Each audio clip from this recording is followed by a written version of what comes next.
said the head clerk, who was listening. "It's clear, quite clear," Nikodym Fomitch repeated warmly. "No, it is anything but clear," Ilya Petrovitch maintained. Raskolnikov picked up his hat and walked towards the door, but he did not reach it. When he recovered consciousness, he found himself sitting in a chair, supported by someone on the right side, while someone else was standing on the left, holding a yellowish glass filled with yellow water, and Nikodym Fomitch standing before him, looking intently at him. He got up from the chair. "What's this? Are you ill?" Nikodym Fomitch asked, rather sharply. "He could hardly hold his pen when he was signing," said the head clerk, settling back in his place and taking up his work again. "Have you been ill long?" cried Ilya Petrovitch from his place, where he too was looking through papers. He had, of course, come to look at the sick man when he fainted, but retired at once when he recovered.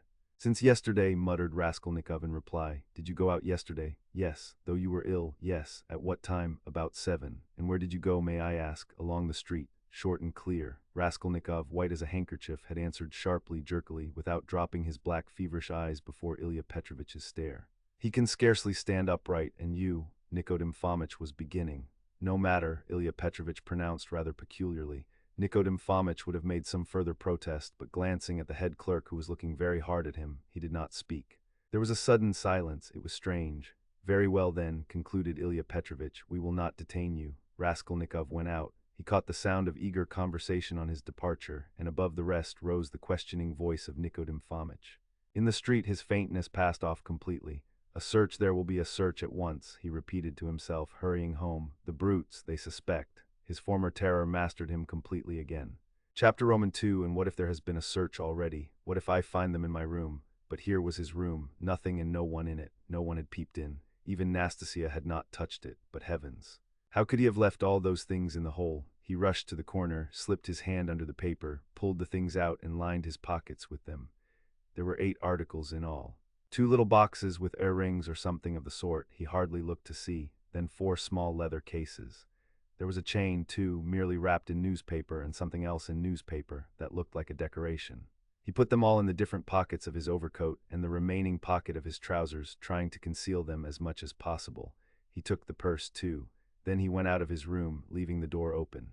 He walked quickly and resolutely, and though he felt shattered, he had his senses about him. He was afraid of pursuit. He was afraid that in another half-hour, another quarter of an hour perhaps, instructions would be issued for his pursuit, and so at all costs he must hide all traces before then. He must clear everything up while he still had some strength, some reasoning power left him. Where was he to go? That had long been settled. Fling them into the canal, and all traces hidden in the water, the thing would be at an end.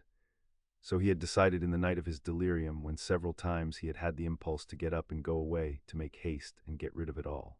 But to get rid of it turned out to be a very difficult task. He wandered along the bank of the Ekaterininsky Canal for half an hour or more, and looked several times at the steps running down to the water, but he could not think of carrying out his plan. Either rafts stood at the step's edge, and women were washing clothes on them, or boats were moored there, and people were swarming everywhere. Moreover, he could be seen and noticed from the banks on all sides. It would look suspicious for a man to go down on purpose, stop, and throw something into the water. And what if the boxes were to float instead of sinking? And of course they would. Even as it was, everyone he met seemed to stare and look round, as if they had nothing to do but to watch him. "Why is it, or can it be my fancy?" he thought. At last the thought struck him that it might be better to go to the Neva. There were not so many people there, he would be less observed, and it would be more convenient in every way. Above all, it was further off. He wondered how he could have been wandering for a good half-hour, worried and anxious in this dangerous past without thinking of it before. And that half-hour he had lost over an irrational plan, simply because he had thought of it in delirium. He had become extremely absent and forgetful, and he was aware of it. He certainly must make haste. He walked towards the Neva along V Prospect, but on the way another idea struck him. Why to the Neva? Would it not be better to go somewhere far off, to the islands again, and there hide the things in some solitary place, in a wood or under a bush, and mark the spot perhaps? And though he felt incapable of clear judgment, the idea seemed to him a sound one. But he was not destined to go there, for coming out of V Prospect towards the square, he saw on the left a passage leading between 2 blank walls to a courtyard. On the right hand, the blank unwhitewashed wall of a 4-storied house stretched far into the court. On the left, a wooden hoarding ran parallel with it for 20 paces into the court, and then turned sharply to the left. Here was a deserted fenced-off place where rubbish of different sorts was lying. At the end of the court, the corner of a low, smutty stone shed, apparently part of some workshop, peeped from behind the hoarding. It It was probably a carriage builder's or carpenter's shed. The whole place from the entrance was black with coal dust. Here would be the place to throw it, he thought. Not seeing anyone in the yard, he slipped in, and at once saw near the gate a sink, such as is often put in yards where there are many workmen or cab drivers. And on the hoarding above had been scribbled in chalk the time-honored witticism, "Standing here strictly forbidden." This was all the better, for there would be nothing suspicious about his going in. Here I could throw it all in a heap and get away. Looking round once more with his hand already in his pocket, he noticed against the outer wall, between the entrance and the sink, a big unhewn stone, weighing perhaps 60 pounds. The other side of the wall was a street. He could hear passers-by, always numerous in that part, but he could not be seen from the entrance, unless someone came in from the street, which might well happen indeed, so there was need of haste. He bent down over the stone, seized the top of it firmly in both hands, and using all his strength turned it over. Under the stone was a small hollow in the ground, and he immediately emptied his pocket into it. The purse lay at the top, and yet the hollow was not filled up. Then he seized the stone again and with one twist turned it back, so that it was in the same position again, though it stood a very little higher. But he scraped the earth about it and pressed it at the edges with his foot. Nothing could be noticed. Then he went out and turned into the square. Again an intense, almost unbearable joy overwhelmed him for an instant, as it had in the police office. I have buried my tracks, and who can think of looking under that stone? It has been lying there most likely ever since the house was built, and will lie as many years more. And if it were found, who would think of me? It is all over. No clue, and he laughed. Yes, he remembered that he began laughing a thin, nervous, noiseless laugh, and went on laughing all the time he was crossing the square. But when he reached the Quai Boulevard, where 2 days before he had come upon that girl, his laughter suddenly ceased. Other ideas crept into his mind. He felt all at once that it would be loathsome to pass that seat on which, after the girl was gone, he had sat and pondered, and that it would be hateful, too, to meet that whiskered policeman to whom he had given the 20 kopecks. Damn him, he walked, looking about him angrily and distractedly. All his ideas now seemed to be circling round some single point, and he felt that there really was such a point, and that now he was left facing that point for the first time, indeed, during the last 2 months. Damn it all, he thought suddenly in a fit of ungovernable fury. If it has begun, then it has begun. Hang the new life, good Lord, how stupid it is, and what lies I told today. How despicably I fawned upon that wretched Ilya Petrovitch, but that is all folly. What do I care for them all and my fawning upon them? It is not that at all, it is not that at all. Suddenly he stopped. A new utterly unexpected and exceedingly simple question perplexed and bitterly confounded him. If it all has really been done deliberately and not idiotically, if I really had a certain and definite object, how is it I did not even glance into the purse and don't know what I had there, for which I have undergone these agonies, and have deliberately undertaken this base, filthy, degrading business? And here I wanted at once to throw into the water the purse together with all the things which I had not seen either. How's that? Yes, that was so, that was all so. Yet he had known it all before, and it was not a new question for him, even when it was decided in the night without hesitation and consideration, as though so it must be, as though it could not possibly be otherwise. Yes, he had known it all and understood it all. It surely had all been settled even yesterday at the moment when he was bending over the box and pulling the jewel cases out of it. Yes, so it was. It is because I am very ill, he decided grimly at last. I have been worrying and fretting myself, and I don't know what I am doing. Yesterday and the day before yesterday, and all this time I have been worrying myself. I shall get well and I shall not worry, but what if I don't get well at all? Good God, how sick I am of it all. He walked on without resting. He had a terrible longing for some distraction, but he did not know what to do, what to attempt. A new overwhelming sensation was gaining more and more mastery over him every moment. This was an immeasurable, almost physical, repulsion for everything surrounding him, an obstinate, malignant feeling of hatred. All who met him were loathsome to him. He loathed their faces, their movements, their gestures. If anyone had addressed him, he felt that he might have spat at him or bitten him. He stopped suddenly on coming out on the bank of the little Neva, near the bridge to Vasilyevsky Ostrov. Why, he lives here in that house, he thought. Why, I have not come to Razumihin of my own accord. Here it's the same thing over again. Very interesting to know, though. Have I come on purpose, or have I simply walked here by chance? Never mind, I said the day before yesterday that I would go and see him the day after. Well, and so I will. Besides, I really cannot go further now. He went up to Razumihin's room on the 5th floor. The latter was at home in his garret, busily writing at the moment, and he opened the door himself. It was 4 months since they had seen each other. Razumihin was sitting in a ragged dressing gown, with slippers on his bare feet, unkempt, unshaven, and unwashed. His face showed surprise. "Is it you?" he cried. He looked his comrade up and down, then after a brief pause he whistled. As hard up as all that, why, brother, you've cut me out, he added, looking at Raskolnikov's rags. Come sit down, you are tired, I'll be bound.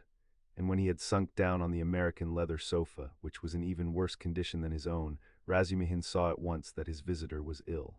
Why, you are seriously ill, do you know that? He began, feeling his pulse. Raskolnikov pulled away his hand. Never mind, he said. I have come for this. I have no lessons. I wanted. But I don't really want lessons. But I say, you are delirious, you know, Razumihin observed, watching him carefully. No, I am not. Raskolnikov got up from the sofa. As he had mounted the stairs to Razumihin's, he had not realized that he would be meeting his friend face to face. Now, in a flash, he knew that what he was least of all disposed for at that moment was to be face to face with anyone in the wide world. His spleen rose within him. He almost choked with rage at himself as soon as he crossed Razumihin's threshold. Goodbye, he said abruptly and walked to the door. Stop, stop. You queer fish, I don't want to, said the other, again pulling away his hand. Then why the devil have you come? Are you mad or what? Why, this is almost insulting. I won't let you go like that. Well then, I came to you because I know no one but you who could help, to begin, because you are kinder than anyone cleverer, I mean, and can judge, and now I see that I want nothing. Do you hear? Nothing at all, no one's services, no one's sympathy. I am by myself, alone. Come, that's enough, leave me alone. Stay a minute, you sweep, you're a perfect madman, as you like, for all I care. I have no lessons, do you see, and I don't care about that, but there's a bookseller, Heruvimov, and he takes the place of a lesson. I would not exchange him for 5 lessons. He's doing publishing of a kind and issuing natural science manuals, and what a circulation they have. The very titles are worth the money. You always maintained that I was a fool, but by Jove, my boy, there are greater fools than I am. Now he is setting up for being advanced, not that he has an inkling of anything, but of course, I encourage him.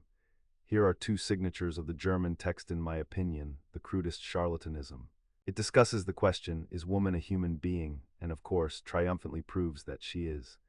Heruvimov is going to bring out this work as a contribution to the woman question. I am translating it. He will expand these 2.5 signatures into 6. We shall make up a gorgeous title, half a page long, and bring it out at half a ruble. It will do. He pays me 6 rubles the signature. It works out to about 15 rubles for the job, and I've had 6 already in advance. When we have finished this, we are going to begin a translation about Wales, and then some of the dullest scandals out of the second part of Less Confessions we have marked for translation. Somebody has told Heruvimov that Rousseau was a kind of Radishchev. You may be sure I don't contradict him, hang him. Well, would you like to do the second signature of his woman a human being? If you would, take the German and pens and paper, all those are provided, and take 3 rubles. For as I have had 6 rubles in advance on the whole thing, 3 rubles come to you for your share. And when you have finished the signature, there will be another 3 rubles for you. And please don't think I am doing you a service. Quite the contrary, as soon as you came in, I saw how you could help me. To begin with, I am weak in spelling, and secondly, I am sometimes utterly adrift in German, so that I make it up as I go along for the most part. The only comfort is that it's bound to be a change for the better, though who can tell, maybe it's sometimes for the worse. Will you take it? Raskolnikov took the German sheets in silence, took the 3 rubles, and without a word went out. Razumihin gazed after him in astonishment. But when Raskolnikov was in the next street, he turned back, mounted the stairs to Razumihin's again, and laying on the table the German article and the 3 rubles, went out again, still without uttering a word.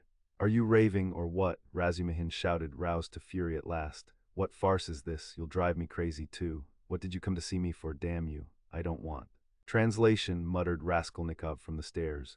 Then what the devil do you want? Shouted Razumihin from above. Raskolnikov continued descending the staircase in silence. Hey there, where are you living? No answer. Well, confound you then, but Raskolnikov was already stepping into the street. On the Nikolaevsky bridge, he was roused to full consciousness again by an unpleasant incident. A coachman, after shouting at him 2 or 3 times, gave him a violent lash on the back with his whip for having almost fallen under his horse's hoofs. The lash so infuriated him that he dashed away to the railing. For some unknown reason, he had been walking in the very middle of the bridge in the traffic. He angrily clenched and ground his teeth. He heard laughter, of course. Serves him right, a pickpocket, I dare say, pretending to be drunk for sure and getting under the wheels on purpose. And you have to answer for him. It's a regular profession, that's what it is. But while he stood at the railing, still looking angry and bewildered after the retreating carriage, and rubbing his back, he suddenly felt someone thrust money into his hand.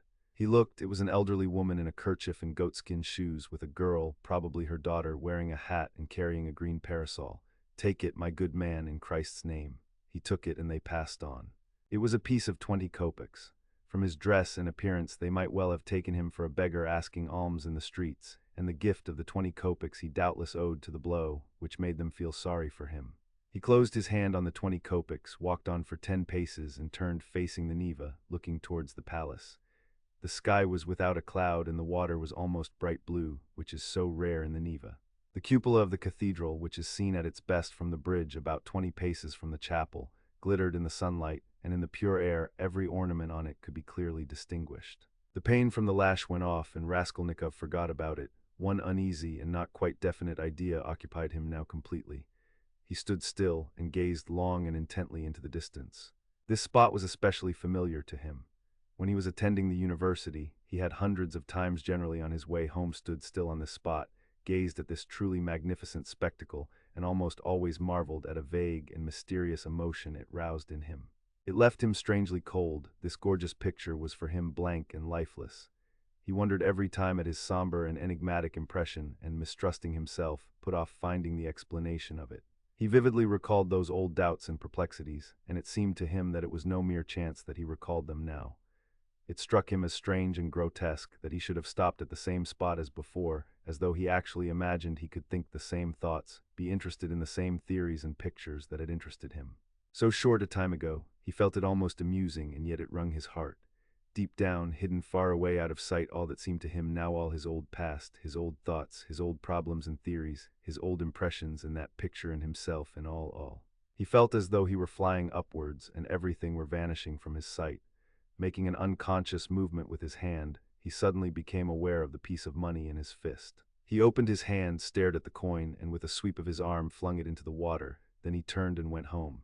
It seemed to him he had cut himself off from everyone and from everything at that moment. Evening was coming on when he reached home, so that he must have been walking about 6 hours. How and where he came back he did not remember. Undressing and quivering like an overdriven horse, he lay down on the sofa, drew his greatcoat over him, and at once sank into oblivion. It was dusk when he was waked up by a fearful scream. Good God, what a scream! Such unnatural sounds, such howling, wailing, grinding, tears, blows, and curses he had never heard. He could never have imagined such brutality, such frenzy. In terror he sat up in bed, almost swooning with agony, but the fighting, wailing, and cursing grew louder and louder. And then to his intense amazement he caught the voice of his landlady. She was howling, shrieking, and wailing, rapidly, hurriedly, incoherently, so that he could not make out what she was talking about. She was beseeching, no doubt, not to be beaten, for she was being mercilessly beaten on the stairs.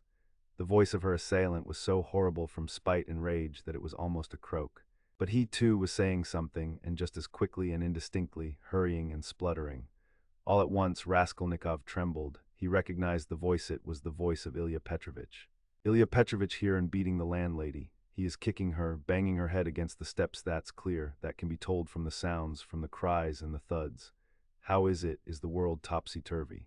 He could hear people running in crowds from all the stories and all the staircases. He heard voices, exclamations, knocking, doors banging. But why, and how could it be? He repeated, thinking seriously that he had gone mad. But no, he heard too distinctly, and they would come to him then next, for no doubt, it's all about that, about yesterday. Good God, he would have fastened his door with the latch, but he could not lift his hand. Besides, it would be useless. Terror gripped his heart like ice, tortured him and numbed him. But at last all this uproar, after continuing about 10 minutes, began gradually to subside. The landlady was moaning and groaning. Ilya Petrovitch was still uttering threats and curses, but at last he too seemed to be silent, and now he could not be heard.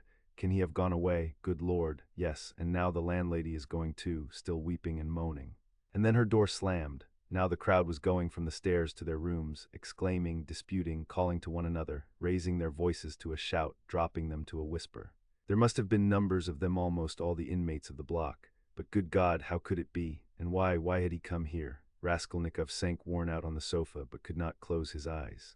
He lay for half an hour in such anguish, such an intolerable sensation of infinite terror as he had never experienced before.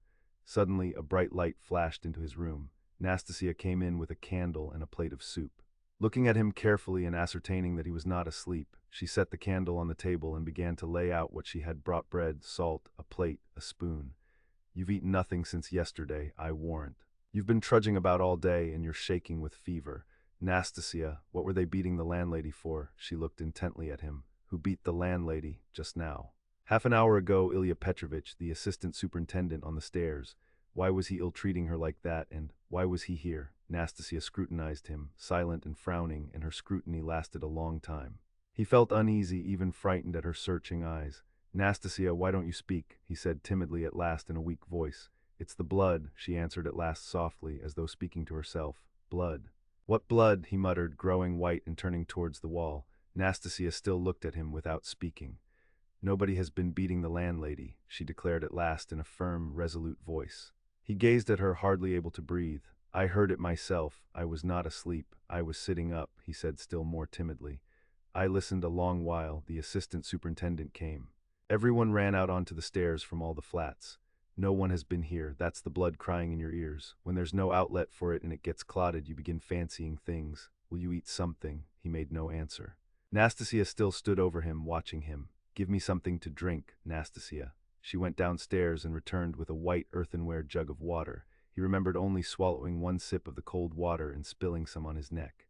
Then followed forgetfulness. Chapter Roman 3. He was not completely unconscious, however, all the time he was ill. He was in a feverish state, sometimes delirious, sometimes half-conscious.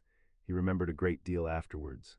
Sometimes it seemed as though there were a number of people round him. They wanted to take him away somewhere. There was a great deal of squabbling and discussing about him. Then he would be alone in the room. They had all gone away afraid of him, and only now and then opened the door a crack to look at him. They threatened him, plotted something together, laughed and mocked at him.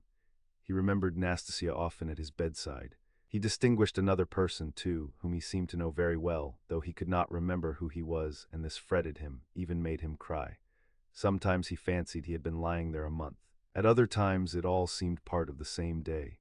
But of that he had no recollection, and yet every minute he felt that he had forgotten something he ought to remember. He worried and tormented himself trying to remember, moaned, flew into a rage, or sank into awful, intolerable terror. Then he struggled to get up, would have run away, but someone always prevented him by force, and he sank back into impotence and forgetfulness. At last he returned to complete consciousness. It happened at 10 o'clock in the morning. On fine days the sun shone into the room at that hour, throwing a streak of light on the right wall and the corner near the door. Nastasia was standing beside him with another person, a complete stranger who was looking at him very inquisitively. He was a young man with a beard, wearing a full, short-waisted coat, and looked like a messenger. The landlady was peeping in at the half-opened door. Raskolnikov sat up. "Who is this, Nastasia?" he asked, pointing to the young man. "I say, he's himself again," she said. "He is himself," echoed the man. Concluding that he had returned to his senses, the landlady closed the door and disappeared. She was always shy and dreaded conversations or discussions. She was a woman of 40, not at all bad-looking, fat and buxom, with black eyes and eyebrows, good-natured from fatness and laziness, and absurdly bashful. "Whose are you?" he went on, addressing the man. But at that moment the door was flung open, and stooping a little, as he was so tall, Razumihin came in. "What a cabin it is," he cried. "I am always knocking my head." "You call this a lodging, so you are conscious, brother. I've just heard the news from Pashenka."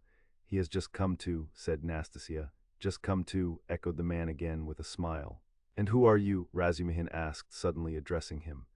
"My name is Vrazumihin, at your service, not Razumihin as I am always called, but Vrazumihin, a student and gentleman, and he is my friend." "And who are you?" "I am the messenger from our office, from the merchant Shelepiv, and I've come on business." "Please sit down." Razumihin seated himself on the other side of the table. "It's a good thing you've come to, brother," he went on to Raskolnikov. "For the last 4 days you have scarcely eaten or drunk anything. We had to give you tea in spoonfuls. I brought Zosimov to see you twice. You remember Zosimov. He examined you carefully and said at once it was nothing serious. Something seemed to have gone to your head. Some nervous nonsense, the result of bad feeding. He says you have not had enough beer and radish, but it's nothing much. It will pass and you will be all right. Zosimov is a first-rate fellow. He is making quite a name. Come, I won't keep you," he said, addressing the man again. "Will you explain what you want? You must know, Radia, this is the second time they have sent from the office. But it was another man last time, and I talked to him. Who was it came before? That was the day before yesterday, I venture to say, if you please, sir. That was Alexei Semyonovitch. He is in our office, too. He was more intelligent than you, don't you think so?"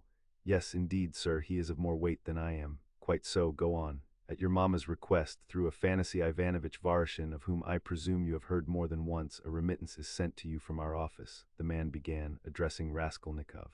"If you are in an intelligible condition, I've 35 rubles to remit to you, as Semyon Semyonovitch has received from Afanasy Ivanovitch at your mamma's request instructions to that effect, as on previous occasions. Do you know him, sir? Yes, I remember. Varshin, Raskolnikov said dreamily. You hear, he knows Varshin, cried Razumihin. He is in an intelligible condition, and I see you are an intelligent man too. Well, it's always pleasant to hear words of wisdom. That's the gentleman, Varshin Afanasy Ivanovitch.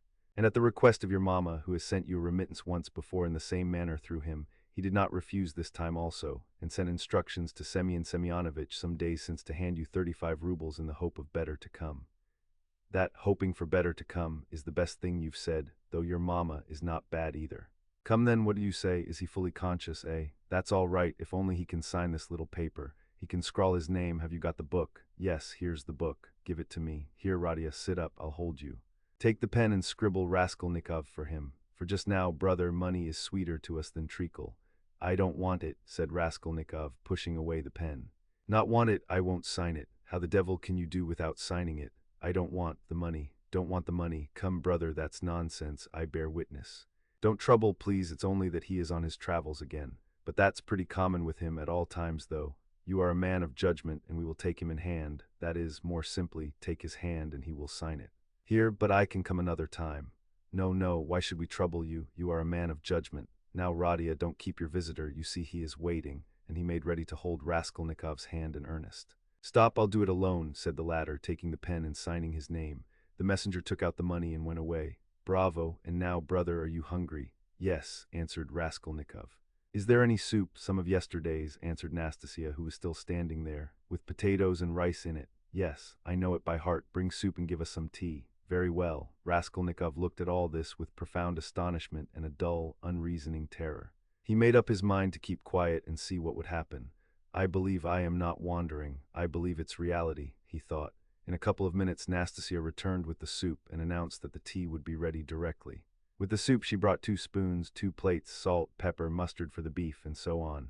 The table was set as it had not been for a long time. The cloth was clean.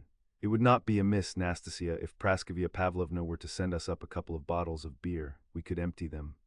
Well, you are a cool hand, muttered Nastasia, and she departed to carry out his orders. Raskolnikov still gazed wildly with strained attention. Meanwhile, Razumihin sat down on the sofa beside him, as clumsily as a bear put his left arm round Raskolnikov's head, although he was able to sit up, and with his right hand gave him a spoonful of soup, blowing on it that it might not burn him. But the soup was only just warm. Raskolnikov swallowed 1 spoonful greedily, then a second, then a third. But after giving him a few more spoonfuls of soup, Razumihin suddenly stopped and said that he must ask Zosimov whether he ought to have more. Nastasia came in with 2 bottles of beer. And will you have tea? Yes. Cut along, Nastasia, and bring some tea. For tea we may venture on without the faculty. But here is the beer. He moved back to his chair, pulled the soup and meat in front of him, and began eating as though he had not touched food for 3 days. I must tell you, Radia, I dine like this here every day now, he mumbled with his mouth full of beef. And it's all Pashenka, your dear little landlady, who sees to that. She loves to do anything for me. I don't ask for it, but of course I don't object. And here's Nastasia with the tea. She's a quick girl. Nastasia, my dear, won't you have some beer? Get along with your nonsense. A cup of tea then. A cup of tea, maybe. Pour it out. Stay, I'll pour it out myself. Sit down. He poured out 2 cups, left his dinner, and sat on the sofa again. As before, he put his left arm round the sick man's head, raised him up and gave him tea in spoonfuls, again blowing each spoonful steadily and earnestly, as though this process was the principal and most effective means towards his friend's recovery. Raskolnikov said nothing and made no resistance, though he felt quite strong enough to sit up on the sofa without support, and could not merely have held a cup or a spoon, but even perhaps could have walked about.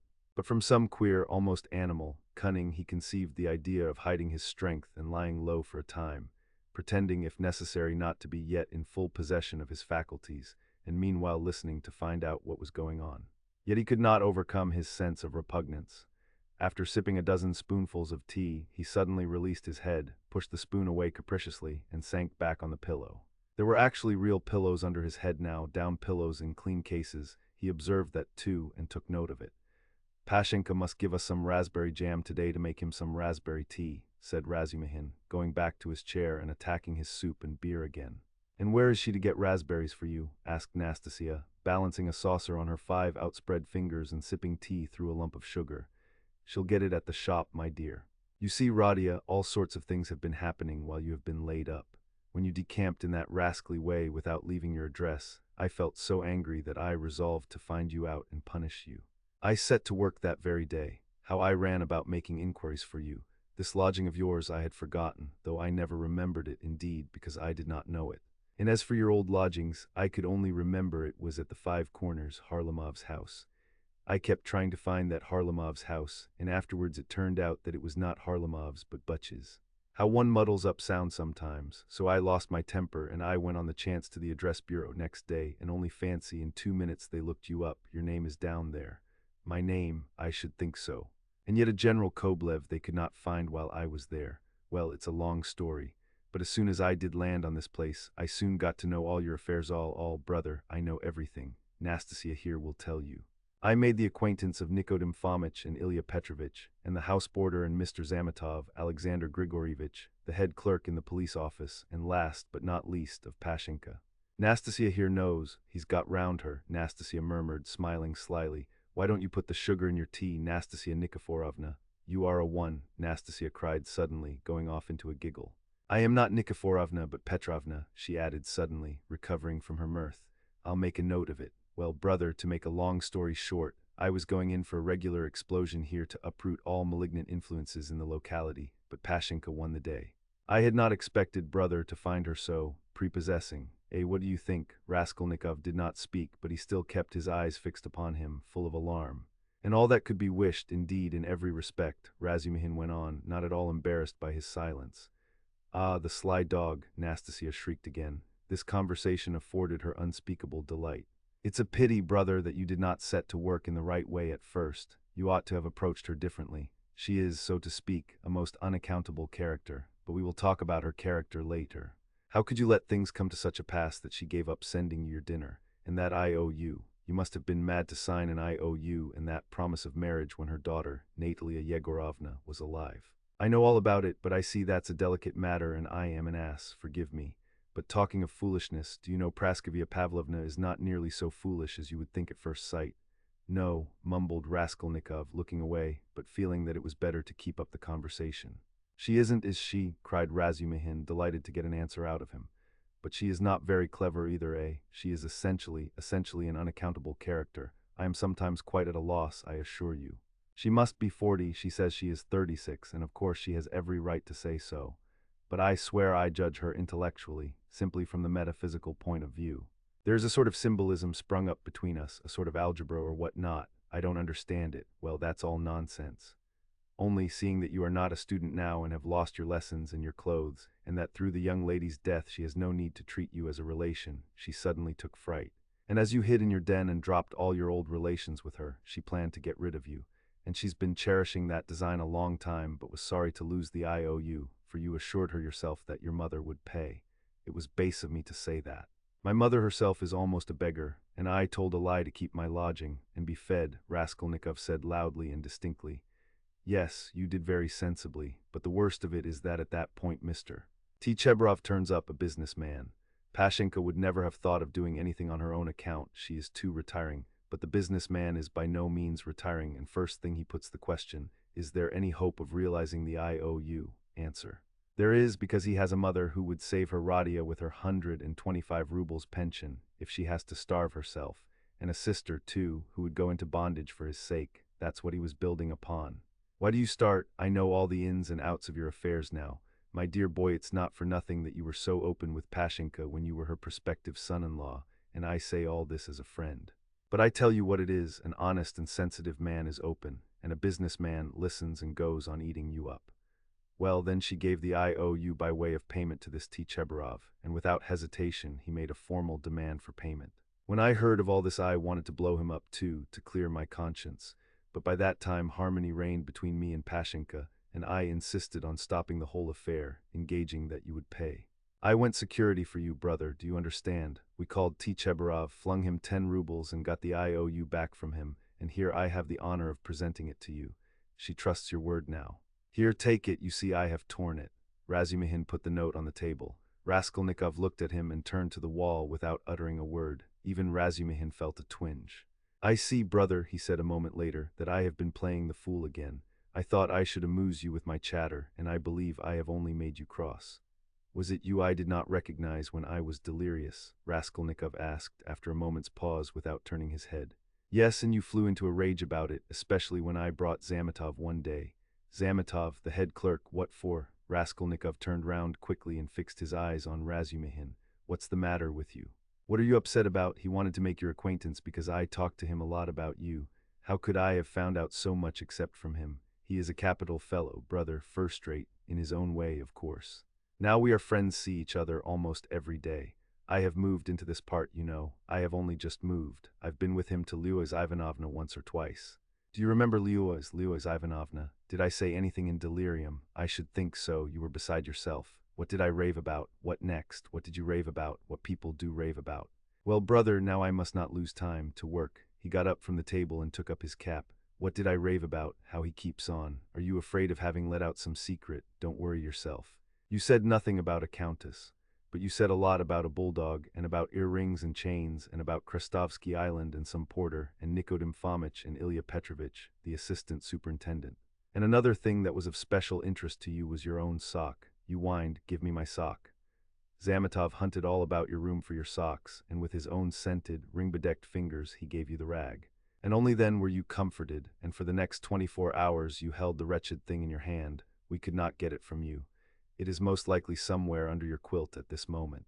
And then you asked so piteously for fringe for your trousers. We tried to find out what sort of fringe, but we could not make it out. Now to business. Here are 35 rubles. I take 10 of them and shall give you an account of them in an hour or two. I will let Zosimov know at the same time, though he ought to have been here long ago, for it is nearly 12. And you, Nastasia, look in pretty often while I am away, to see whether he wants a drink or anything else. And I will tell Pashenka what is wanted myself. Goodbye. He calls her Pashenka. Ah, he's a deep one, said Nastasia as he went out. Then she opened the door and stood listening, but could not resist running downstairs after him. She was very eager to hear what he would say to the landlady. She was evidently quite fascinated by Razumihin. No sooner had she left the room than the sick man flung off the bedclothes and leapt out of bed like a madman. With burning, twitching impatience, he had waited for them to be gone so that he might set to work. But to what work now, as though to spite him, it eluded him. Good God, only tell me one thing. Do they know of it yet or not? What if they know it and are only pretending, mocking me while I am laid up, and then they will come in and tell me that it's been discovered long ago and that they have only. What am I to do now? That's what I've forgotten, as though on purpose, forgotten it all at once, I remembered a minute ago. He stood in the middle of the room and gazed in miserable bewilderment about him. He walked to the door, opened it, listened, but that was not what he wanted. Suddenly, as though recalling something, he rushed to the corner where there was a hole under the paper, began examining it, put his hand into the hole, fumbled, but that was not it. He went to the stove, opened it, and began rummaging in the ashes. The frayed edges of his trousers and the rags cut off his pocket were lying there just as he had thrown them. No one had looked then. Then he remembered the sock about which Razumihin had just been telling him. Yes, there it lay on the sofa under the quilt, but it was so covered with dust and grime that Zametov could not have seen anything on it. Bah, Zametov. The police office, and why am I sent for to the police office? Where's the notice? Bah, I am mixing it up, that was then. I looked at my sock then too, but now I have been ill, but what did Zametov come for? Why did Razumihin bring him? He muttered, helplessly sitting on the sofa again. What does it mean? Am I still in delirium, or is it real? I believe it is real. Ah, I remember, I must escape, make haste to escape. Yes, I must escape, yes, but where, and where are my clothes? I've no boots, they've taken them away, they've hidden them. I understand. Ah, here is my coat, they passed that over. And here is money on the table, thank God. And here's the IOU. I'll take the money and go and take another lodging. They won't find me. Yes, but the address bureau, they'll find me, Razumihin will find me. Better escape altogether, far away. To America and let them do their worst, and take the IOU. It would be of use there. What else shall I take? They think I am ill. They don't know that I can walk, ha ha ha. I could see by their eyes that they know all about it. If only I could get downstairs, and what if they have set a watch their policeman? What's this tea? Ah, and here is beer left, half a bottle, cold. He snatched up the bottle, which still contained a glassful of beer, and gulped it down with relish, as though quenching a flame in his breast. But in another minute the beer had gone to his head, and a faint and even pleasant shiver ran down his spine. He lay down and pulled the quilt over him. His sick and incoherent thoughts grew more and more disconnected, and soon a light, pleasant drowsiness came upon him. With a sense of comfort, he nestled his head into the pillow, wrapped more closely about him the soft, wadded quilt which had replaced the old, ragged greatcoat, sighed softly, and sank into a deep, sound, refreshing sleep. He woke up hearing someone come in. He opened his eyes and saw Razumihin standing in the doorway, uncertain whether to come in or not.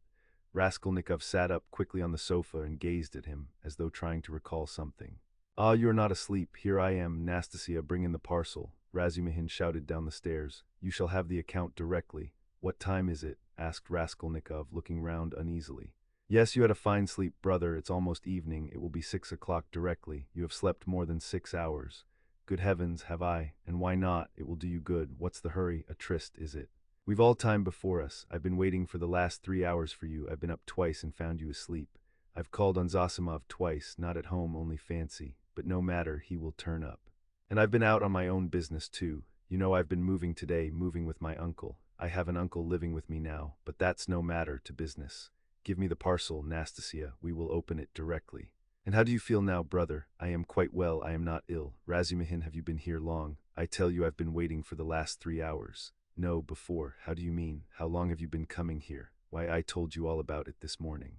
Don't you remember? Raskolnikov pondered. The morning seemed like a dream to him. He could not remember alone and looked inquiringly at Razumihin. Said the latter, he has forgotten.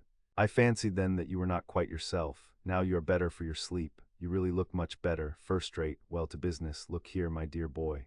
He began untying the bundle, which evidently interested him. Believe me, brother, this is something specially near my heart, for we must make a man of you. Let's begin from the top. Do you see this cap? He said, taking out of the bundle a fairly good though cheap and ordinary cap. Let me try it on presently afterwards, said Raskolnikov, waving it off pettishly. Come, Radia, my boy, don't oppose it. Afterwards will be too late, and I shan't sleep all night, for I bought it by guess without measure. Just right, he cried triumphantly, fitting it on, just your size. A proper head covering is the first thing in dress and a recommendation in its own way.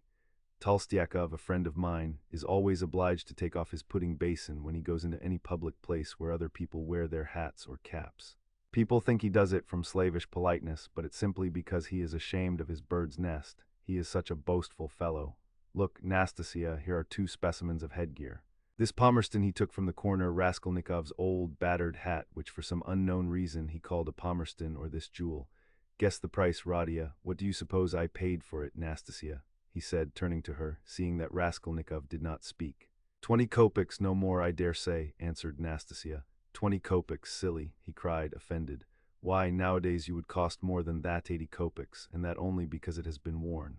And it's bought on condition that when it's worn out, they will give you another next year. Yes, on my word. Well, now let us pass to the United States of America, as they called them at school. I assure you I am proud of these breeches, and he exhibited to Raskolnikov a pair of light, summer trousers of gray woolen material. No holes, no spots, and quite respectable, although a little worn. And a waistcoat to match, quite in the fashion. And its being worn really is an improvement. It's softer, smoother. You see, Radia, to my thinking, the great thing for getting on in the world is always to keep to the seasons. If you don't insist on having asparagus in January, you keep your money in your purse, and it's the same with this purchase. It's summer now, so I've been buying summer things. Warmer materials will be wanted for autumn, so you will have to throw these away in any case. Especially as they will be done for by then from their own lack of coherence, if not your higher standard of luxury. Come, price them. What do you say? 2 rubles 25 kopecks, and remember the condition. If you wear these out, you will have another suit for nothing.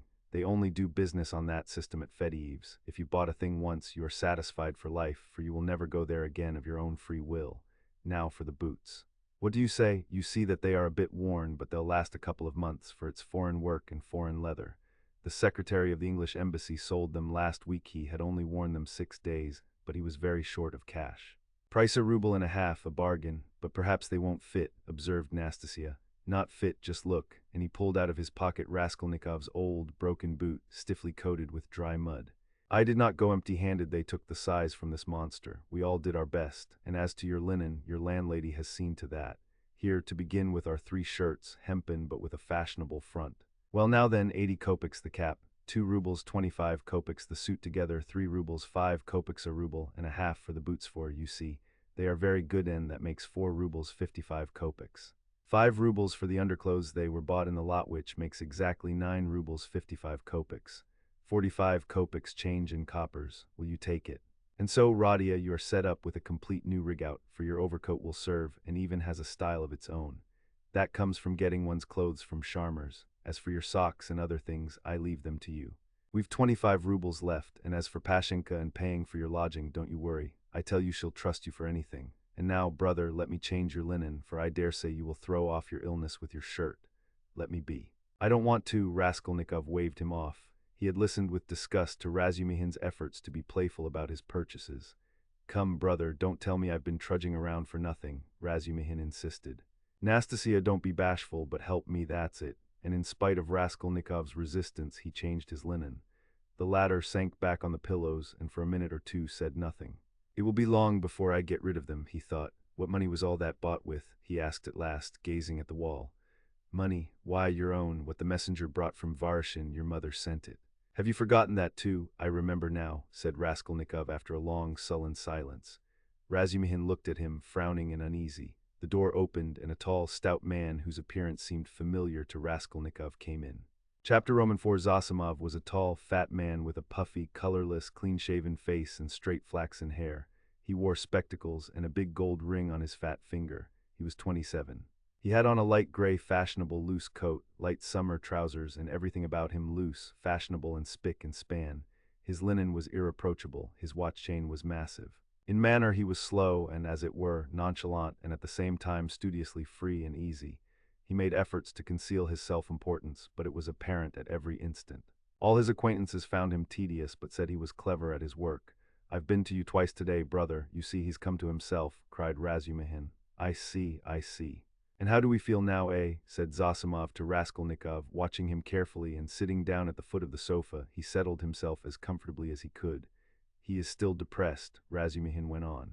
We've just changed his linen and he almost cried. That's very natural. You might have put it off if he did not wish it. His pulse is first-rate. Is your head still aching, eh? I am well, I am perfectly well, Raskolnikov declared positively and irritably. He raised himself on the sofa and looked at them with glittering eyes, but sank back onto the pillow at once and turned to the wall. Zosimov watched him intently. Very good, going on all right, he said lazily. Has he eaten anything? They told him and asked what he might have. He may have anything, soup, tea, mushrooms and cucumbers, of course, you must not give him. He'd better not have meat either, and. But no need to tell you that, Razumihin and he looked at each other. No more medicine or anything. I'll look at him again tomorrow, perhaps today even, but never mind. Tomorrow evening I shall take him for a walk, said Razumihin. We are going to the Yusupov garden and then to the Palais de Crystal. I would not disturb him tomorrow at all, but I don't know. A little maybe, but we'll see. Ach, what a nuisance. I've got a housewarming party tonight. It's only a step from here. Couldn't he come? He could lie on the sofa. You are coming, Razumihin said to Zosimov. Don't forget you promised. All right, only rather later. What are you going to do? Oh, nothing, tea, vodka, herrings. There will be a pie, just our friends. And who? All neighbors here, almost all new friends, except my old uncle, and he is new too. He only arrived in Petersburg yesterday to see to some business of his.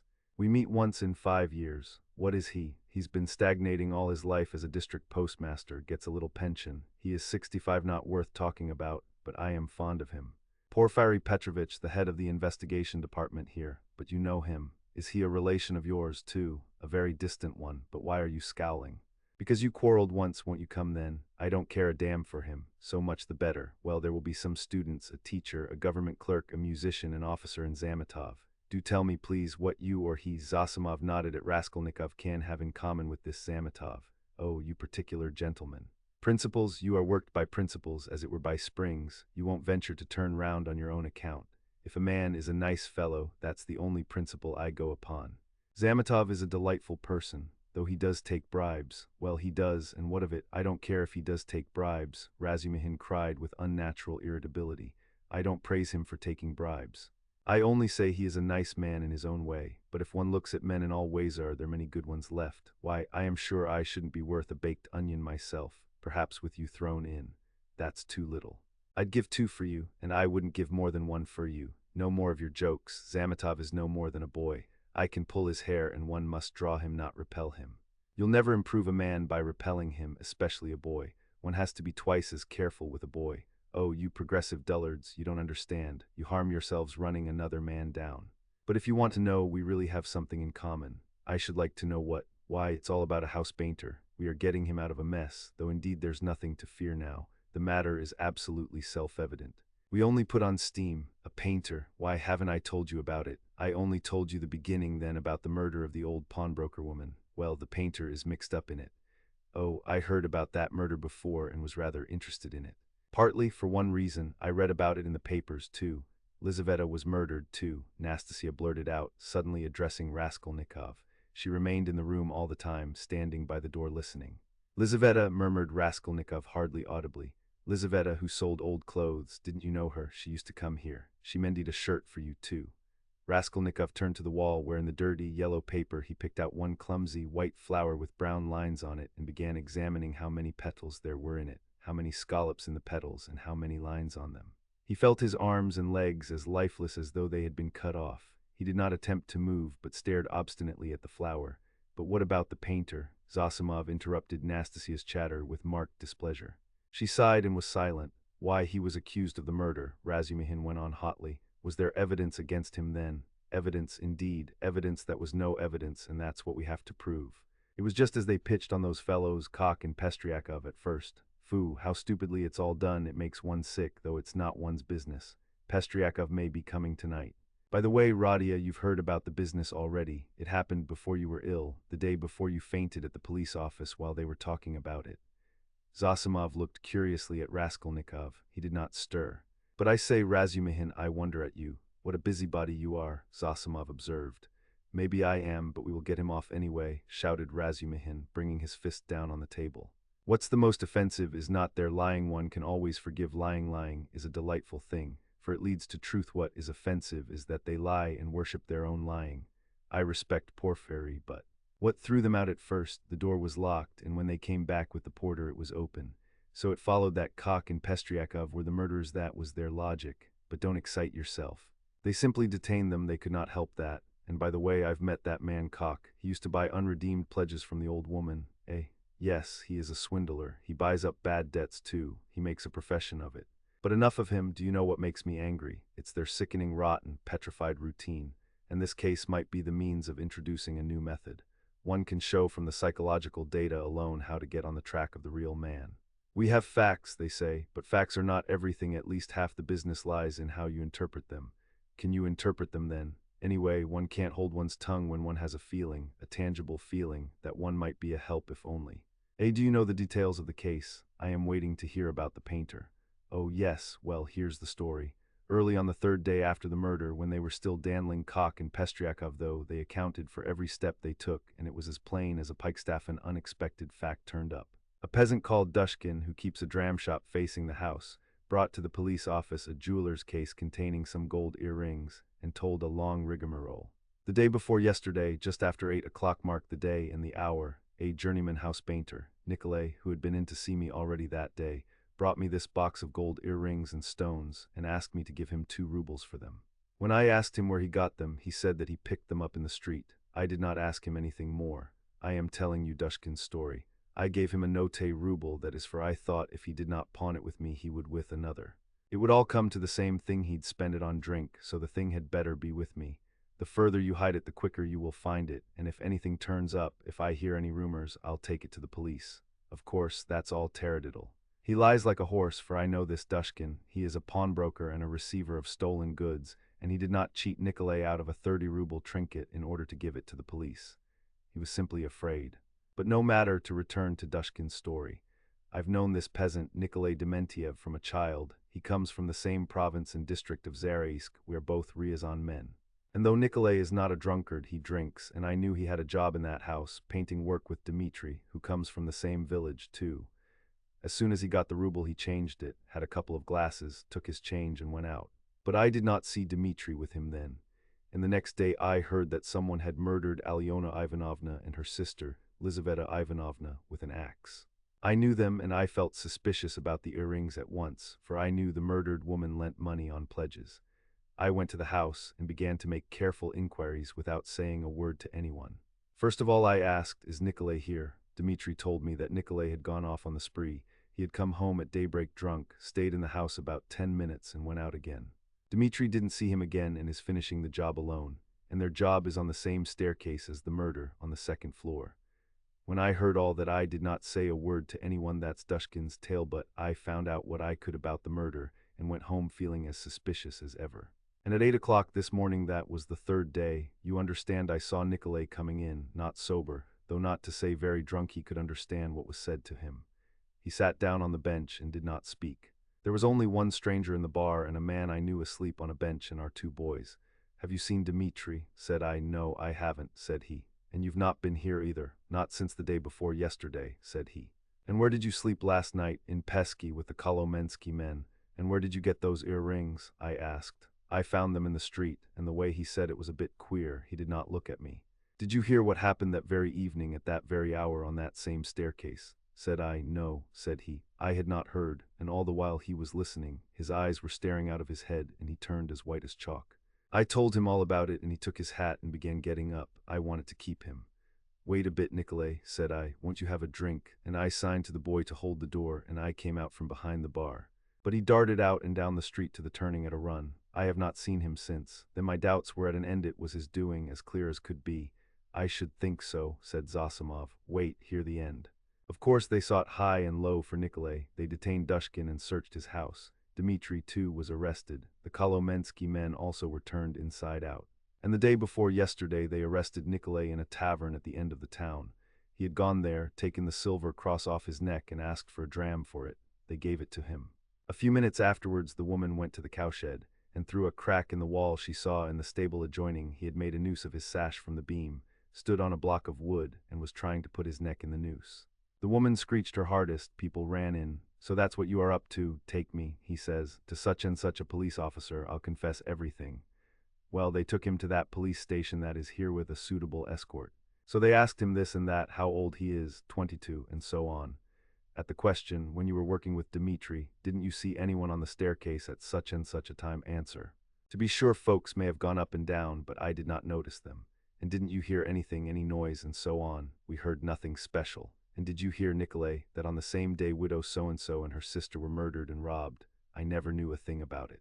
The first I heard of it was from Afanasy Pavlovitch the day before yesterday. And where did you find the earrings? I found them on the pavement. Why didn't you go to work with Dmitri the other day? Because I was drinking. And where were you drinking? In such and such a place. Why did you run away from Dushkin's? Because I was awfully frightened. What were you frightened of? That I should be accused. How could you be frightened if you felt free from guilt? Now, Zosimov, you may not believe me, that question was put literally in those words. I know it for a fact. It was repeated to me exactly. What do you say to that? Well, anyway, there's the evidence. I am not talking of the evidence now. I am talking about that question of their own idea of themselves. Well, so they squeezed and squeezed him, and he confessed. I did not find it in the street, but in the flat where I was painting with Dmitri. And how was that? Why, Dmitri and I were painting there all day, and we were just getting ready to go, and Dmitri took a brush and painted my face, and he ran off and I after him. I ran after him, shouting my hardest, and at the bottom of the stairs I ran right against the porter and some gentlemen, and how many gentlemen were there I don't remember. And the porter swore at me, and the other porter swore too, and the porter's wife came out and swore at us too, and a gentleman came into the entry with a lady, and he swore at us too, for Dmitri and I lay right across the way. I got hold of Dmitri's hair and knocked him down and began beating him. And Dmitri, too, caught me by the hair and began beating me, but we did it all not for temper but in a friendly way, for sport. And then Dmitri escaped and ran into the street, and I ran after him, but I did not catch him and went back to the flat alone. I had to clear up my things. I began putting them together, expecting Dmitri to come, and there in the passage in the corner by the door, I stepped on the box. I saw it lying there wrapped up in paper. I took off the paper, saw some little hooks, undid them, and in the box were the earrings. Behind the door, lying behind the door. Behind the door, Raskolnikov cried suddenly, staring with a blank look of terror at Razumihin, and he slowly sat up on the sofa, leaning on his hand. Yes, why, what's the matter? What's wrong? Razumihin, too, got up from his seat. Nothing, Raskolnikov answered faintly, turning to the wall. All were silent for a while. He must have waked from a dream, Razumihin said at last, looking inquiringly at Zosimov. The latter slightly shook his head. Well, go on, said Zosimov. What next? What next? As soon as he saw the earrings, forgetting Dmitri and everything, he took up his cap and ran to Dushkin and, as we know, got a ruble from him. He told a lie saying he found them in the street and went off drinking. He keeps repeating his old story about the murder. I know nothing of it, never heard of it till the day before yesterday. And why didn't you come to the police till now? I was frightened. And why did you try to hang yourself? From anxiety. What anxiety? That I should be accused of it. Well, that's the whole story. And now what do you suppose they deduced from that? Why, there's no supposing. There's a clue, such as it is a fact. You wouldn't have your painter set free. Now they've simply taken him for the murderer. They haven't a shadow of doubt. That's nonsense. You are excited. But what about the earrings? You must admit that, if on the very same day and hour earrings from the old woman's box have come into Nicolay's hands, they must have come there somehow. That's a good deal in such a case. How did they get there? How did they get there? Cried Razumihin. How can you, a doctor, whose duty it is to study man, and who has more opportunity than anyone else for studying human nature, how can you fail to see the character of the man in the whole story? Don't you see at once that the answers he has given in the examination are the holy truth? They came into his hand precisely as he has told us. He stepped on the box and picked it up. The holy truth. But didn't he own himself that he told a lie at first? Listen to me, listen attentively. The porter and Cock and Pestriakov and the other porter and the wife of the first porter and the woman who was sitting in the porter's lodge and the man Kryukov, who had just got out of a cab at that minute and went in at the entry with a lady on his arm, that is 8 or 10 witnesses, agree that Nikolay had Dmitri on the ground, was lying on him beating him, while Dmitri hung onto his hair beating him too. They lay right across the way, blocking the thoroughfare. They were sworn at on all sides while they, like children, the very words of the witnesses, were falling over one another, squealing, fighting, and laughing with the funniest faces, and chasing one another like children. They ran into the street. Now take careful note. The bodies upstairs were warm, you understand, warm when they found them. If they, or Nikolay alone, had murdered them and broken open the boxes, or simply taken part in the robbery, allow me to ask you one question. Do their state of mind, their squeals and giggles and childish scuffling at the gate fit in with axes, bloodshed, fiendish cunning, robbery? They just killed them not 5 or 10 minutes before, for the bodies were still warm, and at once, leaving the flat open, knowing that people would go there at once, flinging away their booty, they rolled about like children, laughing and attracting general attention. And there are a dozen witnesses to swear to that. Of course it is strange, it's impossible indeed, but no, brother, no buts. And if the earrings being found in Nikolay's hands at the very day and hour of the murder constitutes an important piece of circumstantial evidence against him, although the explanation given by him accounts for it, and therefore it does not tell seriously against him, one must take into consideration the facts which prove him innocent, especially as they are facts that cannot be denied. And do you suppose, from the character of our legal system, that they will accept, or that they are in a position to accept, this fact resting simply on a psychological impossibility as irrefutable and conclusively breaking down the circumstantial evidence for the prosecution? No, they won't accept it, they certainly won't, because they found the jewel case and the man tried to hang himself, which he could not have done if he hadn't felt guilty. That's the point, that's what excites me, you must understand. Oh, I see you are excited. Wait a bit, I forgot to ask you, what proof is there that the box came from the old woman? That's been proved, said Razumihin with apparent reluctance, frowning. Cock recognized the jewel case and gave the name of the owner, who proved conclusively that it was his. That's bad. Now another point, did anyone see Nikolay at the time that Cock and Pestriakov were going upstairs at first, and is there no evidence about that? Nobody did see him, Razumihin answered with vexation. That's the worst of it. Even Cock and Pestriakov did not notice them on their way upstairs, though indeed their evidence could not have been worth much. They said they saw the flat was open, and that there must be work going on in it, but they took no special notice and could not remember whether there actually were men at work in it. So the only evidence for the defense is that they were beating one another and laughing. That constitutes a strong presumption, but how do you explain the facts yourself? How do I explain them? What is there to explain? It's clear. At any rate, the direction in which explanation is to be sought is clear, and the jewel case points to it. The real murderer dropped those earrings. The murderer was upstairs, locked in, when Cock and Pestriakov knocked at the door. Cock, like an ass, did not stay at the door, so the murderer popped out and ran down too, for he had no other way of escape. He hid from Cock, Pestriakov, and the porter in the flat when Nikolay and Dmitri had just run out of it. He stopped there while the porter and others were going upstairs, waited till they were out of hearing, and then went calmly downstairs at the very minute when Dmitri and Nikolay ran out into the street, and there was no one in the entry. Possibly he was seen but not noticed. There are lots of people going in and out. He must have dropped the earrings out of his pocket when he stood behind the door, and did not notice he dropped them, because he had other things to think of. The jewel case is a conclusive proof that he did stand there. That's how I explain it. Too clever? No, my boy, you're too clever. That beats everything. But why? Why? Because everything fits too well. It's too melodramatic. Ayak, Razumihin was exclaiming, but at that moment the door opened and a personage came in who was a stranger to all present. Chapter V. This was a gentleman no longer young, of a stiff and portly appearance and a cautious and sour countenance.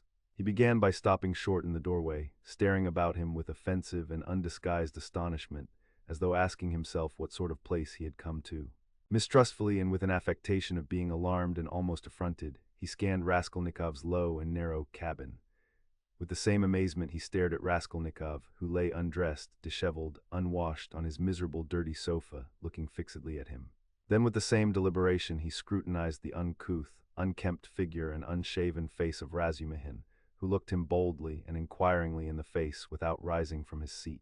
A constrained silence lasted for a couple of minutes, and then, as might be expected, some scene-shifting took place. Reflecting, probably from certain fairly unmistakable signs, that he would get nothing in this cabin by attempting to overawe them, the gentleman softened somewhat, and civilly, though with some severity, emphasizing every syllable of his question, addressed Zosimov. Rodion Romanovich Raskolnikov, a student, or formerly a student. Zosimov made a slight movement and would have answered, had not Razumihin anticipated him. Here he is lying on the sofa. What do you want? This familiar "what do you want" seemed to cut the ground from the feet of the pompous gentleman. He was turning to Razumihin, but checked himself in time and turned to Zosimov again. "This is Raskolnikov," mumbled Zosimov, nodding towards him. Then he gave a prolonged yawn, opening his mouth as wide as possible. Then he lazily put his hand into his waistcoat pocket, pulled out a huge gold watch in a round hunter's case, opened it, looked at it, and as slowly and lazily proceeded to put it back.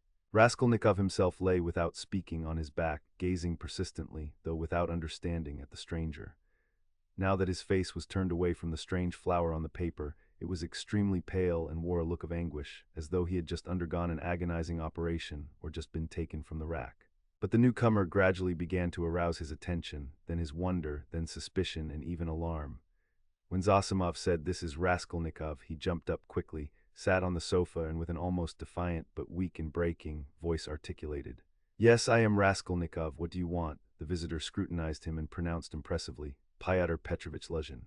I believe I have reason to hope that my name is not wholly unknown to you." But Raskolnikov, who had expected something quite different, gazed blankly and dreamily at him, making no reply, as though he heard the name of Pyotr Petrovich for the first time. "Is it possible that you can up to the present have received no information?" asked Pyotr Petrovich, somewhat disconcerted. In reply, Raskolnikov sank languidly back on the pillow, put his hands behind his head and gazed at the ceiling. A look of dismay came into Luzhin's face. Zosimov and Razumihin stared at him more inquisitively than ever, and at last he showed unmistakable signs of embarrassment. "I had presumed and calculated," he faltered, "that a letter posted more than 10 days, if not a fortnight ago." "I say, why are you standing in the doorway?" Razumihin interrupted suddenly. "If you've something to say, sit down. Nastasia and you are so crowded. Nastasia, make room. Here's a chair, thread your way in." He moved his chair back from the table, made a little space between the table and his knees, and waited in a rather cramped position for the visitor to thread his way in. The minute was so chosen that it was impossible to refuse, and the visitor squeezed his way through, hurrying and stumbling. Reaching the chair, he sat down, looking suspiciously at Razumihin. "No need to be nervous," the latter blurted out. "Radia has been ill for the last 5 days and delirious for 3, but now he is recovering and has got an appetite. This is his doctor, who has just had a look at him. I am a comrade of Radia's, like him, formerly a student, and now I am nursing him, so don't you take any notice of us, but go on with your business." "Thank you." "But shall I not disturb the invalid by my presence and conversation?" Pyotr Petrovich asked of Zosimov. "No," mumbled Zosimov, "you may amuse him." He yawned again. "He has been conscious a long time, since the morning," went on Razumihin, whose familiarity seemed so much like unaffected good nature that Pyotr Petrovich began to be more cheerful, partly, perhaps, because this shabby and impudent person had introduced himself as a student. "Your mamma," began Luzhin. Razumihin cleared his throat loudly. Luzhin looked at him inquiringly. "That's all right, go on." Luzhin shrugged his shoulders. "Your mamma had commenced a letter to you while I was sojourning in her neighborhood. On my arrival here, I purposely allowed a few days to elapse before coming to see you, in order that I might be fully assured that you were in full possession of the tidings. But now, to my astonishment, I know," Raskolnikov cried suddenly with impatient vexation. "So you are the fiancé? I know, and that's enough." There was no doubt about Pyotr Petrovich's being offended this time, but he said nothing. He made a violent effort to understand what it all meant. There was a moment's silence. Meanwhile, Raskolnikov, who had turned a little towards him when he answered, began suddenly staring at him again with marked curiosity, as though he had not had a good look at him yet, or as though something new had struck him. He rose from his pillow on purpose to stare at him. There certainly was something peculiar in Pyotr Petrovich's whole appearance, something which seemed to justify the title of fiancé so unceremoniously applied to him. In the first place, it was evident, far too much so indeed, that Pyotr Petrovich had made eager use of his few days in the capital to get himself up and rig himself out in expectation of his betrothed, a perfectly innocent and permissible proceeding, indeed. Even his own, perhaps too complacent, consciousness of the agreeable improvement in his appearance might have been forgiven in such circumstances, seeing that Pyotr Petrovich had taken up the role of fiancé. All his clothes were fresh from the tailor's and were all right, except for being too new and too distinctly appropriate. Even the stylish new round hat had the same significance. Pyotr Petrovich treated it too respectfully and held it too carefully in his hands. The exquisite pair of lavender gloves, real Louvain, told the same tale, if only from the fact of his not wearing them, but carrying them in his hand for show.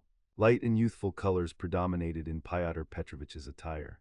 He wore a charming summer jacket of a fawn shade, light thin trousers, a waistcoat of the same new and fine linen, a cravat of the lightest cambric with pink stripes on it, and the best of it was, this all suited Pyotr Petrovich.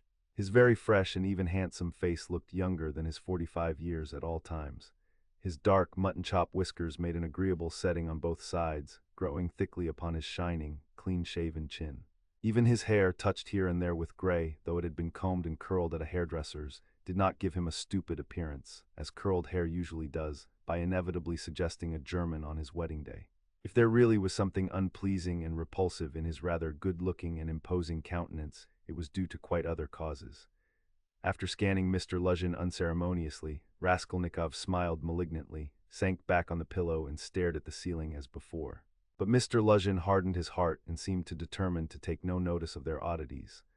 "I feel the greatest regret at finding you in this situation," he began, again breaking the silence with an effort. "If I had been aware of your illness I should have come earlier, but you know what business is. I have, too, a very important legal affair in the Senate, not to mention other preoccupations which you may well conjecture. I am expecting your mamma and sister any minute." Raskolnikov made a movement and seemed about to speak. His face showed some excitement. Pyotr Petrovich paused, waited, but as nothing followed he went on, "Any minute. I have found a lodging for them on their arrival." "Where?" asked Raskolnikov weakly. "Very near here in Bakalev's house." "That's in Voskresensky," put in Razumihin. "There are 2 stories of rooms let by a merchant called Yushin. I've been there." "Yes, rooms. A disgusting place, filthy, stinking, and what's more, of doubtful character. Things have happened there, and there are all sorts of queer people living there, and I went there about a scandalous business. It's cheap, though. I could not, of course, find out so much about it, for I am a stranger in Petersburg myself," Pyotr Petrovich replied huffily. "However, the 2 rooms are exceedingly clean, and as it is for so short a time, I have already taken a permanent, that is, our future flat," he said, addressing Raskolnikov, "and I am having it done up. And meanwhile I am myself cramped for room in a lodging with my friend Andrei Semyonovitch Lebeziatnikov, in the flat of Madame Lipovetsel. It was he who told me of Bakalev's house, too." "Lebeziatnikov," said Raskolnikov slowly, as if recalling something. "Yes, Andrei Semyonovitch Lebeziatnikov, a clerk in the ministry. Do you know him?" "Yes, no," Raskolnikov answered. "Excuse me, I fancied so from your inquiry. I was once his guardian. A very nice young man and advanced. I like to meet young people. One learns new things from them." Luzhin looked round hopefully at them all. "How do you mean?" asked Razumihin. "In the most serious and essential matters," Pyotr Petrovich replied, as though delighted at the question. "You see, it's 10 years since I visited Petersburg. All the novelties, reforms, ideas have reached us in the provinces, but to see it all more clearly one must be in Petersburg. And it's my notion that you observe and learn most by watching the younger generation, and I confess I am delighted." "At what? Your question is a wide one. I may be mistaken, but I fancy I find clearer views, more, so to say, criticism, more practicality." "That's true," Zosimov let drop. "Nonsense, there's no practicality." Razumihin flew at him. "Practicality is a difficult thing to find. It does not drop down from heaven, and for the last 200 years we have been divorced from all practical life. Ideas, if you like, are fermenting," he said to Pyotr Petrovich, "and desire for good exists, though it's in a childish form, and honesty you may find, although there are crowds of brigands. Anyway, there's no practicality." "Practicality goes well shod." "I don't agree with you," Pyotr Petrovich replied with evident enjoyment. "Of course, people do get carried away and make mistakes, but one must have indulgence. Those mistakes are merely evidence of enthusiasm for the cause and of abnormal external environment. If little has been done, the time has been but short. of means I will not speak. It's my personal view, if you care to know, that something has been accomplished already. New valuable ideas, new valuable works are circulating in the place of our old dreamy and romantic authors. Literature is taking a maturer form, many injurious prejudices have been rooted up and turned into ridicule. In a word, we have cut ourselves off irrevocably from the past, and that, to my thinking, is a great thing. He's learnt it by heart to show off, Raskolnikov pronounced suddenly. What? Asked Pyotr Petrovitch, not catching his words, but he received no reply. That's all true, Zosimov hastened to interpose. Isn't it so? Pyotr Petrovitch went on, glancing affably at Zosimov. You must admit, he went on, addressing Razumihin with a shade of triumph and superciliousness, he almost added, young man, that there is an advance, or, as they say now, progress in the name of science and economic truth. A commonplace. No, not a commonplace. Hitherto, for instance, if I were told, love thy neighbor, what came of it? Pyotr Petrovitch went on, perhaps with excessive haste. It came to my tearing my coat in half to share with my neighbor, and we both were left half naked. As a Russian proverb has it, catch several hares and you won't catch one. Science now tells us, love yourself before all men, for everything in the world rests on self-interest. You love yourself and manage your own affairs properly, and your coat remains whole. Economic truth adds that the better private affairs are organized in society, the more whole coats, so to say the firmer are its foundations, and the better is the common welfare organized too. Therefore, in acquiring wealth solely and exclusively for myself, I am acquiring, so to speak, for all, and helping to bring to pass my neighbors getting a little more than a torn coat. And that not from private, personal liberality, but as a consequence of the general advance. The idea is simple, but unhappily it has been a long time reaching us, being hindered by idealism and sentimentality. And yet it would seem to want very little wit to perceive it. Excuse me, I've very little wit myself, Razumihin cut in sharply, and so let us drop it. I began this discussion with an object, but I've grown so sick during the last 3 years of this chattering to amuse oneself, of this incessant flow of commonplaces, always the same, that, by Jove, I blush even when other people talk like that. You are in a hurry, no doubt, to exhibit your acquirements, and I don't blame you, that's quite pardonable.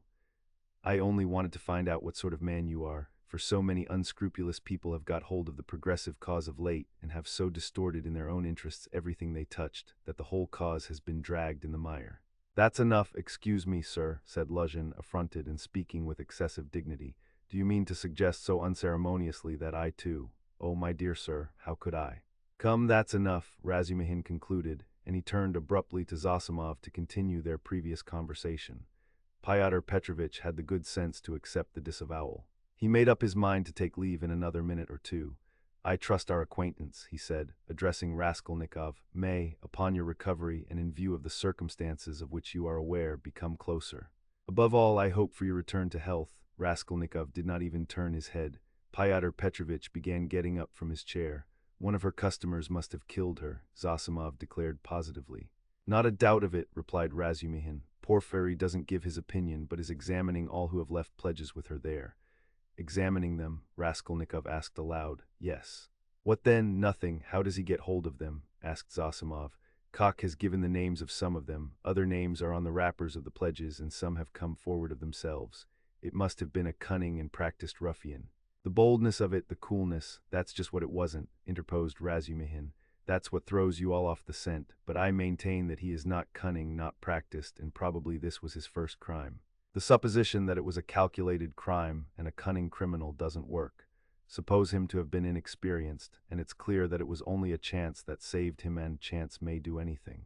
Why, he did not foresee obstacles, perhaps, and how did he set to work? He took jewels worth 10 or 20 rubles, stuffing his pockets with them, ransacked the old woman's trunks, her rags, and they found 1,500 rubles, besides notes, in a box in the top drawer of the chest. He did not know how to rob, he could only murder. It was his first crime, I assure you, his first crime. He lost his head, and he got off more by luck than good counsel. You are talking of the murder of the old pawnbroker, I believe, Pyotr Petrovitch put in, addressing Zosimov. He was standing, hat and gloves in hand, but before departing he felt disposed to throw off a few more intellectual phrases. He was evidently anxious to make a favorable impression, and his vanity overcame his prudence. Yes. You've heard of it? Oh yes, being in the neighborhood. Do you know the details? I can't say that, but another circumstance interests me in the case, the whole question, so to say. Not to speak of the fact that crime has been greatly on the increase among the lower classes during the last 5 years, not to speak of the cases of robbery and arson everywhere. What strikes me as the strangest thing is that in the higher classes, too, crime is increasing proportionately. In one place, one hears of a student's robbing the mail on the high road. In another place, people of good social position forge false banknotes. In Moscow of late, a whole gang has been captured who used to forge lottery tickets, and one of the ringleaders was a lecturer in universal history. Then our secretary abroad was murdered from some obscure motive of gain. And if this old woman, the pawnbroker, has been murdered by someone of a higher class in society, for peasants don't pawn gold trinkets, how are we to explain this demoralization of the civilized part of our society? There are many economic changes, put in Zosimov. How are we to explain it? Razumihin caught him up. It might be explained by our inveterate impracticality. How do you mean? What answer had your lecturer in Moscow to make to the question why he was forging notes? Everybody is getting rich one way or another, so I want to make haste to get rich too. I don't remember the exact words, but the upshot was that he wants money for nothing, without waiting or working. We've grown used to having everything ready-made, to walking on crutches, to having our food chewed for us. Then the great hour struck, asterisk, and every man showed himself in his true colors. Asterisk, the emancipation of the serfs in 1861 is meant. Translators note, but morality, and so to speak, principles. But why do you worry about it? Raskolnikov interposed suddenly. It's in accordance with your theory, in accordance with my theory. Why, carry out logically the theory you were advocating just now, and it follows that people may be killed. Upon my word, cried Luzhin. No, that's not so, put in Zosimov. Raskolnikov lay with a white face and twitching upper lip, breathing painfully. There's a measure in all things, Luzhin went on superciliously. Economic ideas are not an incitement to murder, and one has but to suppose. And is it true? Raskolnikov interposed once more suddenly, again in a voice quivering with fury and delight in insulting him. Is it true that you told your fiancée, within an hour of her acceptance, that what pleased you most was that she was a beggar, because it was better to raise a wife from poverty, so that you may have complete control over her and reproach her with your being her benefactor? Upon my word, Luzhin cried wrathfully and irritably, crimson with confusion, to distort my words in this way. Excuse me, allow me to assure you that the report which has reached you, or rather, let me say, has been conveyed to you, has no foundation in truth, and I suspect who, in a word, this arrow, in a word, your mamma. She seemed to me in other things, with all her excellent qualities, of a somewhat high-flown and romantic way of thinking. But I was 1,000 miles from supposing that she would misunderstand and misrepresent things in so fanciful a way. And indeed, I tell you what, cried Raskolnikov, raising himself on his pillow and fixing his piercing, glittering eyes upon him. I tell you what. What? Luzhin stood still, waiting with a defiant and offended face. Silence lasted for some seconds. Why, if ever again you dare to mention a single word about my mother, I shall send you flying downstairs. What's the matter with you? Cried Razumihin. So that's how it is. Luzhin turned pale and bit his lip. Let me tell you, sir, he began deliberately, doing his utmost to restrain himself but breathing hard. At the first moment I saw you were ill-disposed to me, but I remained here on purpose to find out more. I could forgive a great deal in a sick man and a connection, but you, never after this. I am not ill, cried Raskolnikov. So much the worse, go to hell. But Luzhin was already leaving without finishing his speech, squeezing between the table and the chair. Razumihin got up this time to let him pass. Without glancing at anyone, and not even nodding to Zosimov, who had for some time been making signs to him to let the sick man alone, he went out, lifting his hat to the level of his shoulders to avoid crushing it as he stooped to go out of the door. And even the curve of his spine was expressive of the horrible insult he had received. How could you, Razumihin said, shaking his head in perplexity. Let me alone, all of you, Raskolnikov cried in a frenzy. Would you ever leave off tormenting me? I am not afraid of you. I am not afraid of anyone now. Get away from me. I want to be alone. Come along, said Zosimov, nodding to Razumihin. But we can't leave him like this. Come along, Zosimov repeated insistently, and he went out. Razumihin thought a minute and ran to overtake him. It might be worse not to obey him, said Zosimov on the stairs. He mustn't be irritated. What's the matter with him? If only he could get some favorable shock, that's what would do it. At first he was better. You know, he has got something on his mind, some fixed idea weighing on him. I am very much afraid so, he must have. Perhaps it's that gentleman, Pyotr Petrovitch. From his conversation I gather he is going to marry his sister, and that he had received a letter about it just before his illness. Yes, confound the man. He may have upset the case altogether, but have you noticed he takes no interest in anything? He does not respond to anything except one point on which he seems excited, that's the murder. Yes, Razumihin agreed. I noticed that too. He is interested, frightened. It gave him a shock on the day he was ill in the police office. He fainted. Tell me more about that this evening and I'll tell you something afterwards. He interests me very much. In half an hour I'll go and see him again. There'll be no inflammation though. Thanks, and I'll wait with Pashenka meantime and we'll keep watch on him through Nastasia.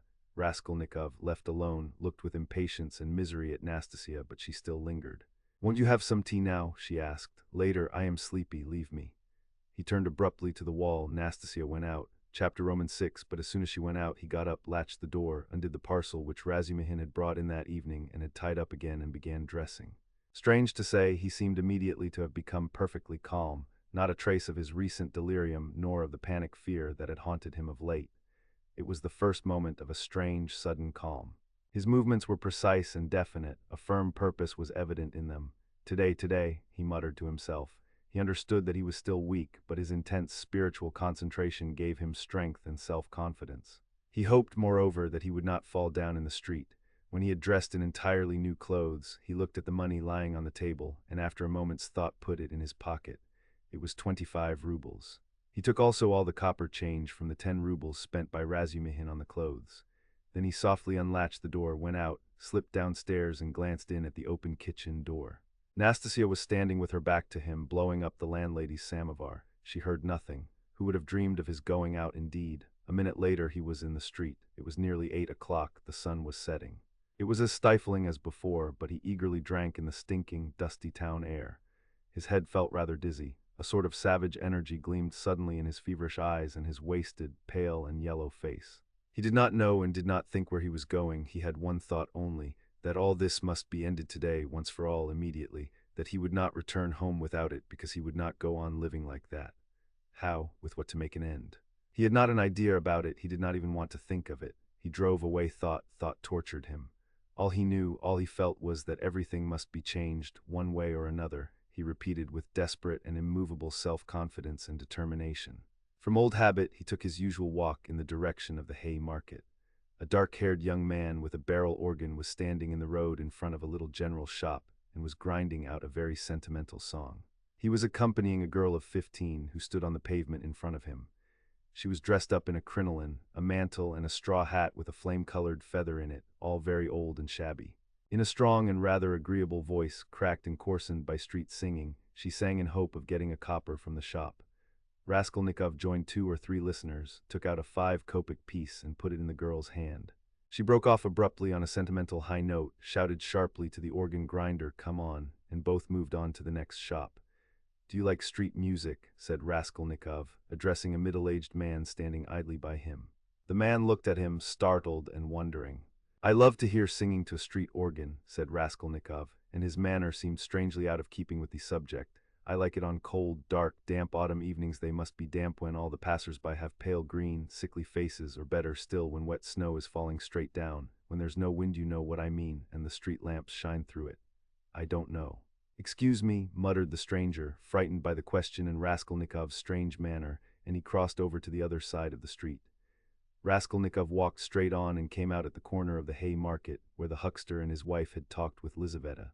But they were not there now. Recognizing the place, he stopped, looked round, and addressed a young fellow in a red shirt who stood gaping before a corn chandler's shop. "Isn't there a man who keeps a booth with his wife at this corner?" "All sorts of people keep booths here," answered the young man, glancing superciliously at Raskolnikov. "What's his name, what he was christened? Aren't you a Zarisky man too? Which province?" The young man looked at Raskolnikov again. "It's not a province, Your Excellency, but a district." "Graciously forgive me, Your Excellency. Is that a tavern at the top there?" "Yes, it's an eating house, and there's a billiard room, and you'll find princesses there too." "Lala." Raskolnikov crossed the square. In that corner there was a dense crowd of peasants. He pushed his way into the thickest part of it, looking at the faces. He felt an unaccountable inclination to enter into conversation with people, but the peasants took no notice of him. They were all shouting in groups together. He stood and thought a little and took a turning to the right in the direction of V. He had often crossed that little street which turns at an angle, leading from the marketplace to Sadovy Street. Of late he had often felt drawn to wander about this district when he felt depressed that he might feel more so. Now he walked along, thinking of nothing. At that point there is a great block of buildings, entirely let out in dram shops and eating houses. Women were continually running in and out, bareheaded and in their indoor clothes. Here and there they gathered in groups on the pavement, especially about the entrances to various festive establishments in the lower stories. From one of these a loud din, sounds of singing, the tinkling of a guitar and shouts of merriment floated into the street. A crowd of women were thronging round the door. Some were sitting on the steps, others on the pavement, others were standing talking. A drunken soldier, smoking a cigarette, was walking near them in the road, swearing. He seemed to be trying to find his way somewhere, but had forgotten where. One beggar was quarreling with another, and a man dead drunk was lying right across the road. Raskolnikov joined the throng of women who were talking in husky voices. They were bareheaded and wore cotton dresses and goatskin shoes. There were women of 40 and some not more than 17, almost all had blackened eyes. He felt strangely attracted by the singing and all the noise and uproar in the saloon below. Someone could be heard within dancing frantically, marking time with his heels to the sounds of the guitar and of a thin falsetto voice singing a jaunty air. He listened intently, gloomily and dreamily, bending down at the entrance and peeping inquisitively in from the pavement. "Oh, my handsome soldier, don't beat me for nothing," trilled the thin voice of the singer. Raskolnikov felt a great desire to make out what he was singing, as though everything depended on that. "Shall I go in?" he thought. "They are laughing. From drink, shall I get drunk? Won't you come in?" one of the women asked him. Her voice was still musical and less thick than the others. She was young and not repulsive, the only one of the group. "Why, she's pretty," he said, drawing himself up and looking at her. She smiled, much pleased at the compliment. "You're very nice looking yourself," she said. "Isn't he thin, though?" observed another woman in a deep bass. "Have you just come out of a hospital? They're all generals' daughters, it seems, but they have all snub noses," interposed a tipsy peasant with a sly smile on his face, wearing a loose coat. "See how jolly they are. Go along with you. I'll go, sweetie," and he darted down into the saloon below. Raskolnikov moved on. "I say, sir," the girl shouted after him. "What is it?" She hesitated. "I'll always be pleased to spend an hour with you, kind gentleman, but now I feel shy. Give me 6 kopecks for a drink. There's a nice young man." Raskolnikov gave her what came first, 15 kopecks. "Ah, what a good-natured gentleman. What's your name?" asked Ducklida. "Well, that's too much," one of the women observed, shaking her head at Ducklida. "I don't know how you can ask like that. I believe I should drop with shame." Raskolnikov looked curiously at the speaker. She was a pock-marked wench of 30, covered with bruises, with her upper lip swollen. She made her criticism quietly and earnestly. "Where is it?" thought Raskolnikov. "Where is it? I've read that someone condemned to death says, or thinks, an hour before his death, that if he had to live on some high rock, on such a narrow ledge that he'd only room to stand, and the ocean, everlasting darkness, everlasting solitude, everlasting tempest around him, if he had to remain standing on a square yard of space all his life, 1,000 years, eternity, it were better to live so than to die at once. Only to live and live, life whatever it may be. How true it is. Good God, how true. Man is a vile creature, and vile is he who calls him vile for that," he added a moment later. He went into another street. "Bah, the Palais de Crystal. Razumihin was just talking of the Palais de Crystal. But what on earth was it I wanted? Yes, the newspapers. Zosimov said he'd read it in the papers." "Have you the papers?" he asked, going into a very spacious and positively clean restaurant, consisting of several rooms, which were, however, rather empty. 2 or 3 people were drinking tea, and in a room further away were sitting 4 men drinking champagne. Raskolnikov fancied that Zametov was one of them, but he could not be sure at that distance. "What if it is?" he thought. "Will you have vodka?" asked the waiter. "Give me some tea and bring me the papers, the old ones for the last 5 days, and I'll give you something." "Yes, sir, here's today's." No vodka, the old newspapers and the tea were brought. Raskolnikov sat down and began to look through them. "Oh, damn, these are the items of intelligence. An accident on a staircase, spontaneous combustion of a shopkeeper from alcohol, a fire in Pesky. A fire in the Petersburg quarter, another fire in the Petersburg quarter, and another fire in the Petersburg quarter. Ah, here it is." He found at last what he was seeking and began to read it. The lines danced before his eyes, but he read it all and began eagerly seeking later editions in the following numbers. His hands shook with nervous impatience as he turned the sheets. Suddenly, someone sat down beside him at his table. He looked up. It was the head clerk Zametov, looking just the same, with the rings on his fingers and the watch chain, with the curly black hair, parted and pomaded, with the smart waistcoat, rather shabby coat and doubtful linen. He was in a good humor, at least he was smiling very gaily and good-humoredly. His dark face was rather flushed from the champagne he had drunk.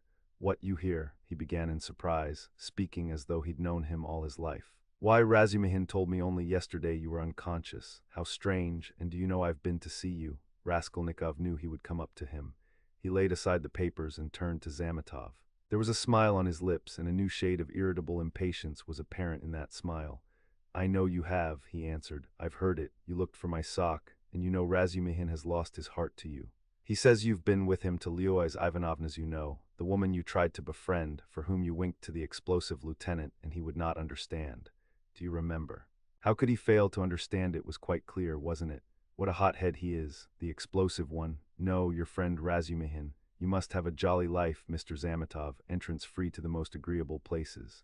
Who's been pouring champagne into you just now? We've just been having a drink together. You talk about pouring it into me. By way of a fee, you profit by everything. Raskolnikov laughed. It's all right, my dear boy, he added, slapping Zametov on the shoulder.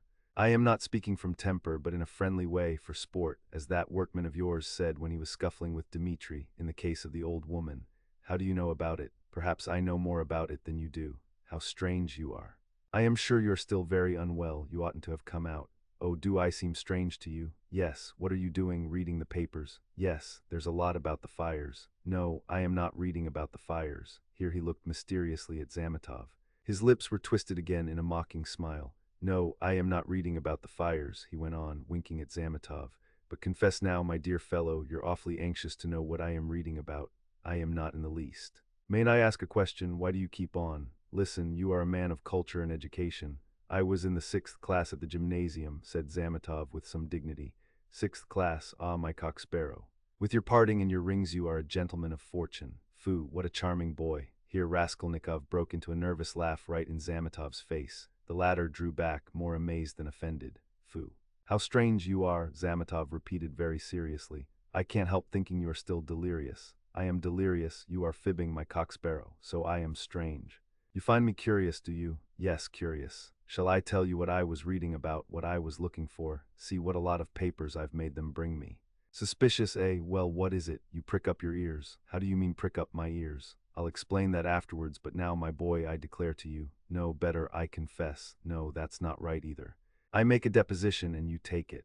I depose that I was reading, that I was looking and searching. He screwed up his eyes and paused. I was searching and came here on purpose to do it for news of the murder of the old pawnbroker woman, he articulated at last, almost in a whisper, bringing his face exceedingly close to the face of Zametov. Zametov looked at him steadily, without moving or drawing his face away. What struck Zametov afterwards as the strangest part of it all was that silence followed for exactly a minute, and that they gazed at one another all the while. What if you have been reading about it? He cried at last, perplexed and impatient. That's no business of mine. What of it? The same old woman, Raskolnikov went on in the same whisper, not heeding Zametov's explanation, about whom you were talking in the police office, you remember, when I fainted. Well, do you understand now? What do you mean, understand? What? Zametov brought out, almost alarmed. Raskolnikov's set and earnest face was suddenly transformed, and he suddenly went off into the same nervous laugh as before, as though utterly unable to restrain himself. And in one flash he recalled with extraordinary vividness of sensation a moment in the recent past, that moment when he stood with the axe behind the door, while the latch trembled and the men outside swore and shook it, and he had a sudden desire to shout at them, to swear at them, to put out his tongue at them, to mock them, to laugh and laugh and laugh. You are either mad or, began Zametov, and he broke off as though stunned by the idea that had suddenly flashed into his mind. Or what, come tell me. Nothing, said Zametov, getting angry, it's all nonsense. Both were silent. After his sudden fit of laughter, Raskolnikov became suddenly thoughtful and melancholy. He put his elbow on the table and leaned his head on his hand. He seemed to have completely forgotten Zametov. The silence lasted for some time. Why don't you drink your tea? It's getting cold, said Zametov.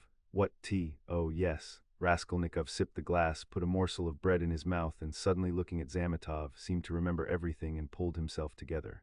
At the same moment his face resumed its original mocking expression. He went on drinking tea. There have been a great many of these crimes lately, said Zametov. Only the other day I read in the Moscow news that a whole gang of false coiners had been caught in Moscow. It was a regular society. They used to forge tickets.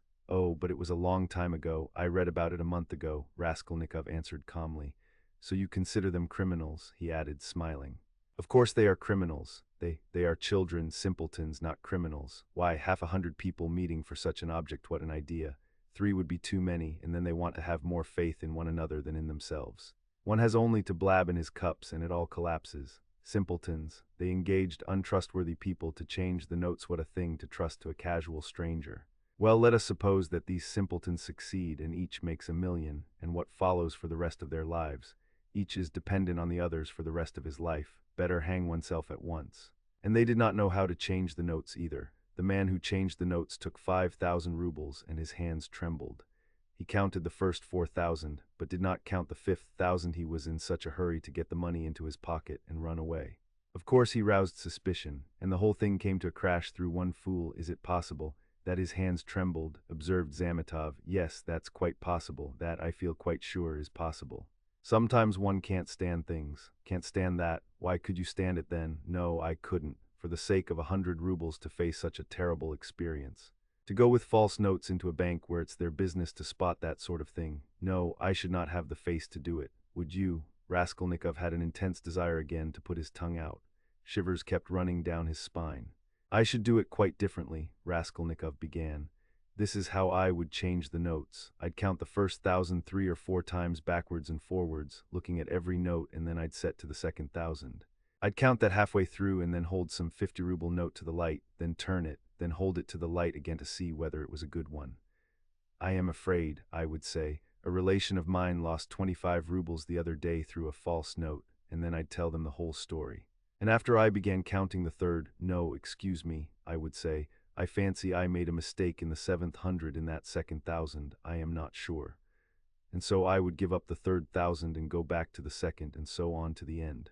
And when I had finished, I'd pick out one from the fifth and one from the second 1,000 and take them again to the light and ask again, change them, please, and put the clerk into such a stew that he would not know how to get rid of me. When I'd finished and had gone out, I'd come back, no, excuse me, and ask for some explanation. That's how I'd do it. Foo, what terrible things you say, said Zametov, laughing, but all that is only talk. I dare say when it came to deeds you make a slip. I believe that even a practiced, desperate man cannot always reckon on himself, much less you and I, to take an example near home, that old woman murdered in our district. The murderer seems to have been a desperate fellow. He risked everything in open daylight, was saved by a miracle, but his hands shook too. He did not succeed in robbing the place. He couldn't stand it. That was clear from the— Raskolnikov seemed offended. Clear? Why don't you catch him then? He cried, maliciously jibing at Zametov. Well, they will catch him. Who? You? Do you suppose you could catch him? You've a tough job. A great point for you is whether a man is spending money or not. If he had no money and suddenly begins spending, he must be the man, so that any child can mislead you.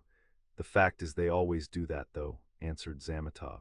A man will commit a clever murder at the risk of his life, and then at once he goes drinking in a tavern. They are caught spending money. They are not all as cunning as you are. You wouldn't go to a tavern, of course. Raskolnikov frowned and looked steadily at Zametov. You seem to enjoy the subject and would like to know how I should behave in that case too, he asked with displeasure. I should like to, Zametov answered firmly and seriously. Somewhat too much earnestness began to appear in his words and looks. Very much, all right then. This is how I should behave, Raskolnikov began, again bringing his face close to Zametov's, again staring at him and speaking in a whisper so that the latter positively shuddered. This is what I should have done. I should have taken the money and jewels. I should have walked out of there and have gone straight to some deserted place with fences round it and scarcely anyone to be seen, some kitchen garden or place of that sort. I should have looked out beforehand some stone weighing 100 weight or more which had been lying in the corner from the time the house was built. I would lift that stone, there would sure to be a hollow under it, and I would put the jewels and money in that hole. Then I'd roll the stone back so that it would look as before, would press it down with my foot and walk away. And for a year or 2, 3 maybe, I would not touch it, and well, they could search. There'd be no trace. You are a madman, said Zametov, and for some reason he too spoke in a whisper and moved away from Raskolnikov, whose eyes were glittering. He had turned fearfully pale and his upper lip was twitching and quivering. He bent down as close as possible to Zametov, and his lips began to move without uttering a word. This lasted for half a minute. He knew what he was doing, but could not restrain himself. The terrible word trembled on his lips like the latch on that door. In another moment it will break out. In another moment he will let it go. He will speak out. And what if it was I who murdered the old woman and Lizaveta? He said suddenly and realized what he had done. Zametov looked wildly at him and turned white as the tablecloth. His face wore a contorted smile. But is it possible? He brought out faintly. Raskolnikov looked wrathfully at him. Own up that you believed it. Yes, you did. Not a bit of it. I believe it less than ever now, Zametov cried hastily. I've caught my cock sparrow, so you did believe it before, if now you believe less than ever. Not at all, cried Zametov, obviously embarrassed. Have you been frightening me so as to lead up to this? You don't believe it then. What were you talking about behind my back when I went out of the police office? And why did the explosive lieutenant question me after I fainted? Hey there, he shouted to the waiter, getting up and taking his cap. How much? 30 kopecks, the latter replied, running up. And there is 20 kopecks for vodka. See what a lot of money. He held out his shaking hand to Zametov with notes in it. Red notes and blue, 25 rubles. Where did I get them? And where did my new clothes come from? You know, I had not a kopeck. You've cross-examined my landlady, I'll be bound. Well, that's enough, says Kosei, till we meet again. He went out, trembling all over from a sort of wild hysterical sensation, in which there was an element of insufferable rapture. Yet he was gloomy and terribly tired, his face was twisted as after a fit, his fatigue increased rapidly. Any shock, any irritating sensation stimulated and revived his energies at once, but his strength failed as quickly when the stimulus was removed. Zametov, left alone, sat for a long time in the same place, plunged in thought. Raskolnikov had unwittingly worked a revolution in his brain on a certain point, and had made up his mind for him conclusively. Ilya Petrovitch is a blockhead, he decided. Raskolnikov had hardly opened the door of the restaurant when he stumbled against Razumihin on the steps. They did not see each other till they almost knocked against each other. For a moment they stood looking each other up and down. Razumihin was greatly astounded, then anger, real anger, gleamed fiercely in his eyes. So here you are, he shouted at the top of his voice, you ran away from your bed. And here I've been looking for you under the sofa. We went up to the garret. I almost beat Nastasia on your account, and here he is after all. Radia, what is the meaning of it? Tell me the whole truth, confess. Do you hear? It means that I'm sick to death of you all and I want to be alone, Raskolnikov answered calmly. Alone, when you are not able to walk, when your face is as white as a sheet and you are gasping for breath, idiot. What have you been doing in the Palais de Cristal? Own up at once. Let me go, said Raskolnikov and tried to pass him. This was too much for Razumihin. He gripped him firmly by the shoulder. Let you go. You dare tell me to let you go? Do you know what I'll do with you directly? I'll pick you up, tie you up in a bundle, carry you home under my arm and lock you up. Listen, Razumihin, Raskolnikov began quietly, apparently calm, can't you see that I don't want your benevolence? A strange desire you have to shower benefits on a man who curses them, who feels them a burden in fact. Why did you seek me out at the beginning of my illness? Maybe I was very glad to die. Didn't I tell you plainly enough today that you were torturing me, that I was sick of you? You seem to want to torture people. I assure you that all that is seriously hindering my recovery, because it's continually irritating me. You saw Zosimov went away just now to avoid irritating me. You leave me alone too, for goodness sake. What right have you indeed to keep me by force? Don't you see that I am in possession of all my faculties now? How can I persuade you not to persecute me with your kindness? I may be ungrateful, I may be mean, only let me be, for God's sake, let me be. Let me be, let me be. He began calmly, gloating beforehand over the venomous phrases he was about to utter, but finished, panting for breath in a frenzy, as he had been with Luzhin. Razumihin stood a moment, thought, and let his hand drop. Well, go to hell then, he said gently and thoughtfully. Stay, he roared, as Raskolnikov was about to move. Listen to me. Let me tell you that you are all a set of babbling, posing idiots. If you've any little trouble, you brood over it like a hen over an egg, and you are plagiarists even in that. There isn't a sign of independent life in you. You are made of spermaceti ointment, and you've lymph in your veins instead of blood. I don't believe in any one of you. In any circumstances, the first thing for all of you is to be unlike a human being. Stop, he cried with redoubled fury, noticing that Raskolnikov was again making a movement. Hear me out. You know I'm having a housewarming this evening. I dare say they've arrived by now, but I left my uncle there. I just ran in to receive the guests. And if you weren't a fool, a common fool, a perfect fool, if you were an original instead of a translation. You see, Radia, I recognize you're a clever fellow, but you're a fool. And if you weren't a fool, you'd come round to me this evening instead of wearing out your boots in the street. Since you have gone out, there's no help for it. I'd give you a snug, easy chair. My landlady has one. A cup of tea, company. Or you could lie on the sofa any way you would be with us. Zosimov will be there too. Will you come? No, our rubbish, Razumihin shouted out of patience. How do you know? You can't answer for yourself. You don't know anything about it. Thousands of times I've fought tooth and nail with people and run back to them afterwards. One feels ashamed and goes back to a man, so remember Pochinkov's house on the 3rd story. Why, Mr. Razumihin, I do believe you'd let anybody beat you from sheer benevolence. Beat whom? Me. I twist his nose off at the mere idea. Pochinkov's house, 47, Babushkin's flat. I shall not come, Razumihin. Raskolnikov turned and walked away. I bet you will, Razumihin shouted after him. I refuse to know you if you don't. Stay. Hey, is Zametov in there? Yes. Did you see him? Yes. Talk to him? Yes. What about? Confound you, don't tell me then. Pochinkov's house, 47, Babushkin's flat, remember. Raskolnikov walked on and turned the corner into Sadovy Street. Razumihin looked after him thoughtfully. Then with a wave of his hand he went into the house but stopped short of the stairs. Confound it, he went on almost aloud. He talked sensibly, but yet, I am a fool, as if madmen didn't talk sensibly. And this was just what Zosimov seemed afraid of. He struck his finger on his forehead. What if, how could I let him go off alone? He may drown himself. Ach, what a blunder. I can't, and he ran back to overtake Raskolnikov, but there was no trace of him. With a curse he returned with rapid steps to the Palais de Crystal to question Zametov. Raskolnikov walked straight to X Bridge, stood in the middle, and leaning both elbows on the rail stared into the distance. On parting with Razumihin, he felt so much weaker that he could scarcely reach this place. He longed to sit or lie down somewhere in the street.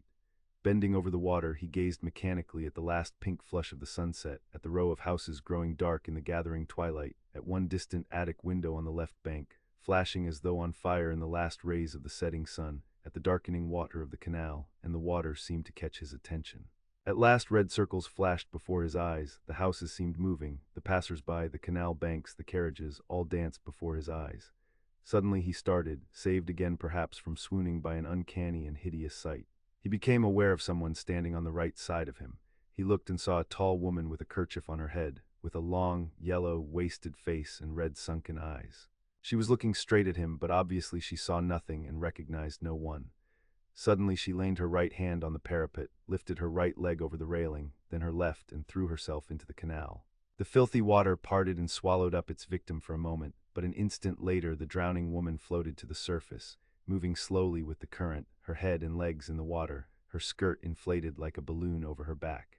A woman drowning, shouted dozens of voices. People ran up. Both banks were thronged with spectators. On the bridge people crowded about Raskolnikov, pressing up behind him. Mercy on it. It's our Afrosinya, a woman cried tearfully close by. Mercy, save her, kind people pull her out. A boat, was shouted in the crowd, but there was no need of a boat. A policeman ran down the steps to the canal, threw off his great coat and his boots and rushed into the water. It was easy to reach her. She floated within a couple of yards from the steps. He caught hold of her clothes with his right hand and with his left seized a pole which a comrade held out to him. The drowning woman was pulled out at once. They laid her on the granite pavement of the embankment. She soon recovered consciousness, raised her head, sat up and began sneezing and coughing, stupidly wiping her wet dress with her hands. She said nothing. She's drunk herself out of her senses, the same woman's voice wailed at her side. Out of her senses. The other day she tried to hang herself. We cut her down. I ran out to the shop just now, left my little girl to look after her, and here she's in trouble again. A neighbor, gentleman, a neighbor, we live close by, the second house from the end, see yonder. The crowd broke up. The police still remained round the woman. Someone mentioned the police station. Raskolnikov looked on with a strange sensation of indifference and apathy. He felt disgusted. No, that's loathsome. Water. It's not good enough, he muttered to himself. Nothing will come of it, he added. No use to wait. What about the police office? And why isn't Zametov at the police office? The police office is open till 10 o'clock. He turned his back to the railing and looked about him. Very well then, he said resolutely. He moved from the bridge and walked in the direction of the police office. His heart felt hollow and empty. He did not want to think. Even his depression had passed. There was not a trace now of the energy with which he had set out to make an end of it all. Complete apathy had succeeded to it. Well, it's a way out of it, he thought, walking slowly and listlessly along the canal bank. Anyway, I'll make an end, for I want to. But is it a way out? What does it matter? There'll be the square yard of space, but what an end.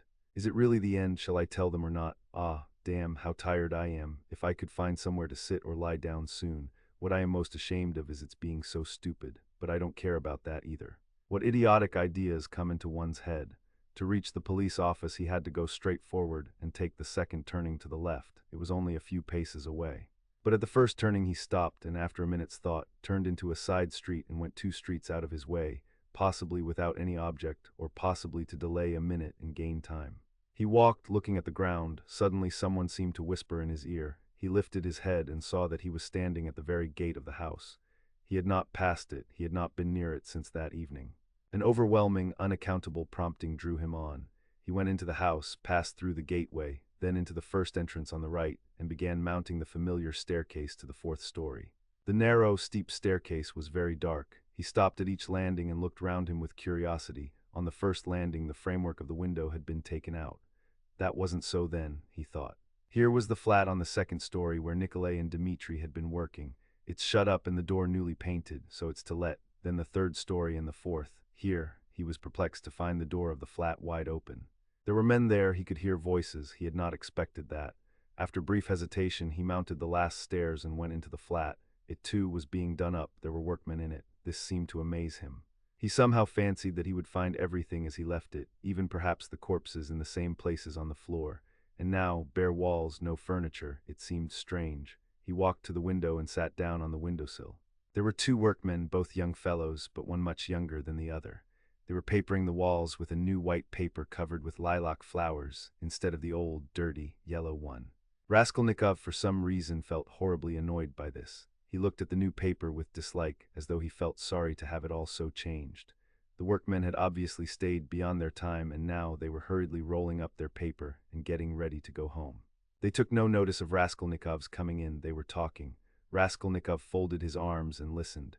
"She comes to me in the morning," said the elder to the younger, "very early, all dressed up.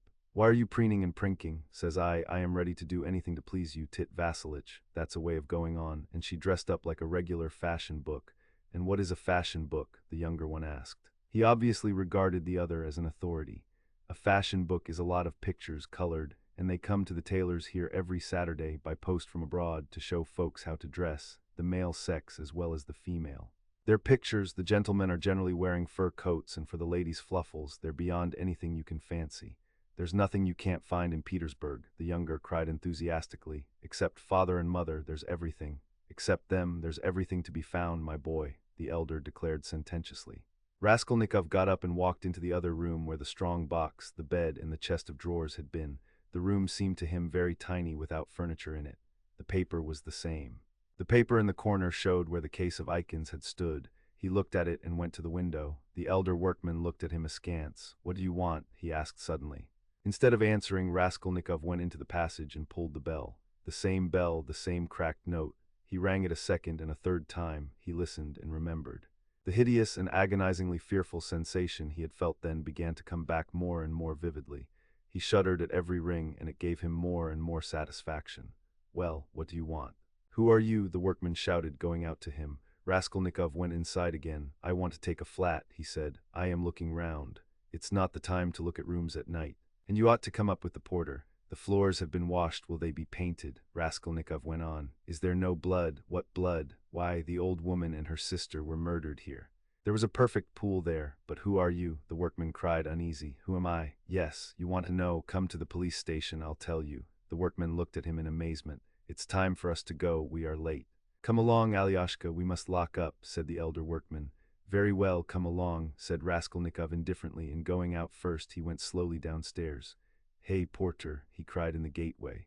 At the entrance several people were standing, staring at the passers-by, the two porters, a peasant woman, a man in a long coat, and a few others. Raskolnikov went straight up to them. "What do you want?" asked one of the porters. "Have you been to the police office?" "I've just been there. What do you want?" "Is it open?" "Of course." "Is the assistant there?" "He was there for a time. What do you want?" Raskolnikov made no reply, but stood beside them lost in thought. "He's been to look at the flat," said the elder workman, coming forward. "Which flat?" "Where we are at work." "Why have you washed away the blood?" says he. "There has been a murder here," says he, "and I've come to take it." And he began ringing at the bell, all but broke it. "Come to the police station," says he. "I'll tell you everything there." He wouldn't leave us. The porter looked at Raskolnikov, frowning and perplexed. "Who are you?" he shouted as impressively as he could. "I am Rodion Romanovitch Raskolnikov, formerly a student. I live in Shil's house, not far from here, flat number 14. Ask the porter, he knows me." Raskolnikov said all this in a lazy, dreamy voice, not turning round, but looking intently into the darkening street. "Why have you been to the flat?" "To look at it." "What is there to look at?" "Take him straight to the police station." The man in the long coat jerked in abruptly.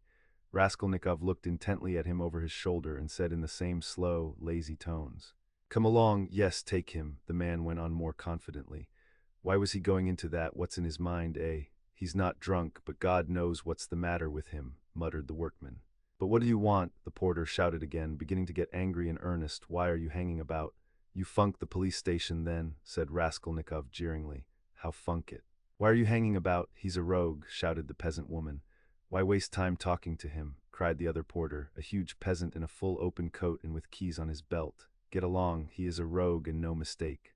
"Get along," and seizing Raskolnikov by the shoulder he flung him into the street. He lurched forward but recovered his footing, looked at the spectators in silence and walked away. Strange man, observed the workman. There are strange folks about nowadays, said the woman. You should have taken him to the police station all the same, said the man in the long coat. Better have nothing to do with him, decided the big porter. A regular rogue.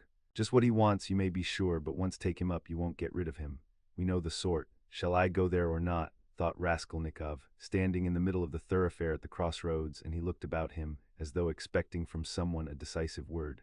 But no sound came, all was dead and silent like the stones on which he walked, dead to him alone.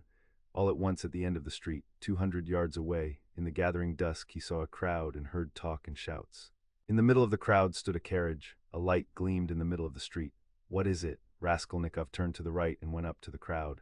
He seemed to clutch at everything and smiled coldly when he recognized it, for he had fully made up his mind to go to the police station and knew that it would all soon be over. Chapter Roman 7. An elegant carriage stood in the middle of the road with a pair of spirited gray horses. There was no one in it, and the coachman had got off his box and stood by. The horses were being held by the bridle. A mass of people had gathered round, the police standing in front. One of them held a lighted lantern, which he was turning on something lying close to the wheels. Everyone was talking, shouting, exclaiming.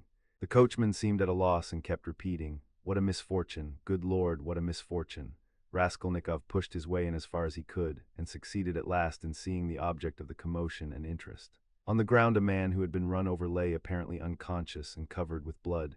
He was very badly dressed, but not like a workman. Blood was flowing from his head and face. His face was crushed, mutilated, and disfigured. He was evidently badly injured. "Merciful heaven," wailed the coachman, "what more could I do? If I'd been driving fast or had not shouted to him, but I was going quietly, not in a hurry. Everyone could see I was going along just like everybody else. A drunken man can't walk straight, we all know. I saw him crossing the street, staggering and almost falling. I shouted again and a second and a third time, then I held the horses in, but he fell straight under their feet. Either he did it on purpose or he was very tipsy. The horses are young and ready to take fright. They started," he screamed. "That made them worse. That's how it happened." "That's just how it was," a voice in the crowd confirmed. He shouted, "That's true." He shouted 3 times, another voice declared. 3 times it was, we all heard it, shouted a third. But the coachman was not very much distressed and frightened. It was evident that the carriage belonged to a rich and important person who was awaiting it somewhere. The police, of course, were in no little anxiety to avoid upsetting his arrangements. All they had to do was to take the injured man to the police station and the hospital. No one knew his name. Meanwhile, Raskolnikov had squeezed in and stooped closer over him. The lantern suddenly lighted up the unfortunate man's face. He recognized him. I know him, he shouted, pushing to the front. "It's a government clerk retired from the service, Marmeladov. He lives close by in Kozel's house. Make haste for a doctor. I will pay, see." He pulled money out of his pocket and showed it to the policeman. He was in violent agitation. The police were glad that they had found out who the man was. Raskolnikov gave his own name and address, and as earnestly as if it had been his father, he besought the police to carry the unconscious Marmeladov to his lodging at once. "Just here 3 houses away," he said eagerly. "The house belongs to Kozel, a rich German. He was going home, no doubt drunk. I know him, he is a drunkard. He has a family there, a wife, children. He has 1 daughter. It will take time to take him to the hospital, and there is sure to be a doctor in the house. I'll pay. At least he will be looked after at home. They will help him at once. But he'll die before you get him to the hospital." He managed to slip something unseen into the policeman's hand, but the thing was straightforward and legitimate, and in any case help was closer here. They raised the injured man.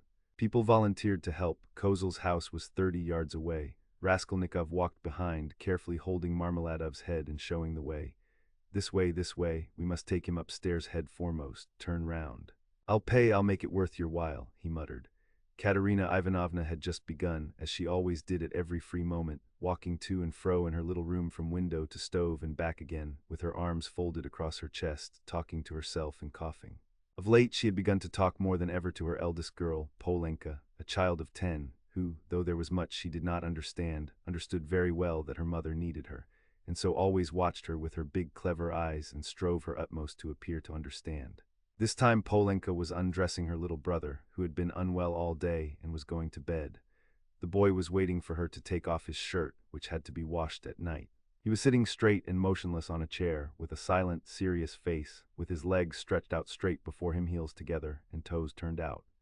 He was listening to what his mother was saying to his sister, sitting perfectly still with pouting lips and wide-open eyes, just as all good little boys have to sit when they are undressed to go to bed. A little girl, still younger, dressed literally in rags, stood at the screen, waiting for her turn. The door onto the stairs was open to relieve them a little from the clouds of tobacco smoke which floated in from the other rooms and brought on long, terrible fits of coughing in the poor, consumptive woman. Katerina Ivanovna seemed to have grown even thinner during that week, and the hectic flush on her face was brighter than ever. "You wouldn't believe, you can't imagine, Polenka," she said, walking about the room, "what a happy, luxurious life we had in my papa's house, and how this drunkard has brought me, and will bring you all to ruin." Papa was a civil colonel and only a step from being a governor, so that everyone who came to see him said, "We look upon you, Ivan Mikhailovich, as our governor." When she coughed violently, "Oh, cursed life," she cried, clearing her throat and pressing her hands to her breast, when at the last ball, at the Marshal's, Princess Bezamelny saw me who gave me the blessing when your father and I were married. Polenka, she asked at once, isn't that the pretty girl who danced the shawl dance at the breaking up? You must mend that tear. You must take your needle and darn it as I showed you, or tomorrow coffee will make the hole bigger," she articulated with effort. Prince Shegelskoy, a kammerjunker, had just come from Petersburg then. He danced the mazurka with me and wanted to make me an offer next day, but I thanked him in flattering expressions and told him that my heart had long been another's. That other was your father, Polya. Papa was fearfully angry. "Is the water ready? Give me the shirt and the stockings. Lida," said she to the youngest one, "you must manage without your chemise tonight, and lay your stockings out with it. I'll wash them together. How is it that drunken vagabond doesn't come in? He has worn his shirt till it looks like a dishclout, he has torn it to rags. I do it all together so as not to have to work 2 nights running. Oh dear." Cough again. "What's this?" she cried, noticing a crowd in the passage and the men who were pushing into her room carrying a burden. "What is it? What are they bringing?" "Mercy on us, where are we to put him?" asked the policeman, looking round when Marmeladov, unconscious and covered with blood, had been carried in. "On the sofa. Put him straight on the sofa with his head this way," Raskolnikov showed him. "Run over in the road, drunk," someone shouted in the passage. Katerina Ivanovna stood, turning white and gasping for breath. The children were terrified. Little Lida screamed, rushed to Polenka and clutched at her, trembling all over. Having laid Marmeladov down, Raskolnikov flew to Katerina Ivanovna. "For God's sake, be calm, don't be frightened," he said, speaking quickly. "He was crossing the road and was run over by a carriage. Don't be frightened. He will come to. I told them bring him here. I've been here already, you remember. He will come to. I'll pay. He's done it this time," Katerina Ivanovna cried despairingly, and she rushed to her husband. Raskolnikov noticed at once that she was not one of those women who swoon easily. She instantly placed under the luckless man's head a pillow, which no one had thought of, and began undressing and examining him. She kept her head, forgetting herself, biting her trembling lips and stifling the screams which were ready to break from her. Raskolnikov meanwhile induced someone to run for a doctor. There was a doctor, it appeared, next door but one. "I've sent for a doctor," he kept assuring Katerina Ivanovna. "Don't be uneasy, I'll pay. Haven't you water? And give me a napkin or a towel, anything, as quick as you can. He is injured but not killed, believe me. We shall see what the doctor says." Katerina Ivanovna ran to the window. There, on a broken chair in the corner, a large earthenware basin full of water had been stood, in readiness for washing her children's and husband's linen that night. This washing was done by Katerina Ivanovna at night at least twice a week, if not oftener. For the family had come to such a pass that they were practically without change of linen, and Katerina Ivanovna could not endure uncleanliness, and rather than see dirt in the house, she preferred to wear herself out at night, working beyond her strength when the rest were asleep, so as to get the wet linen hung on a line and dry by the morning. She took up the basin of water at Raskolnikov's request, but almost fell down with her burden. But the latter had already succeeded in finding a towel, wetted it, and began washing the blood off Marmeladov's face. Katerina Ivanovna stood by, breathing painfully and pressing her hands to her breast. She was in need of attention herself. Raskolnikov began to realize that he might have made a mistake in having the injured man brought here. The policeman, too, stood in hesitation. "Polenka," cried Katerina Ivanovna, "run to Sonia, make haste. If you don't find her at home, leave word that her father has been run over and that she is to come here at once. When she comes in, run, Polenka, there, put on the shawl. Run your fastest," cried the little boy on the chair suddenly, after which he relapsed into the same dumb rigidity, with round eyes, his heels thrust forward and his toes spread out. Meanwhile, the room had become so full of people that you couldn't have dropped a pin. The policemen left, all except one, who remained for a time, trying to drive out the people who came in from the stairs.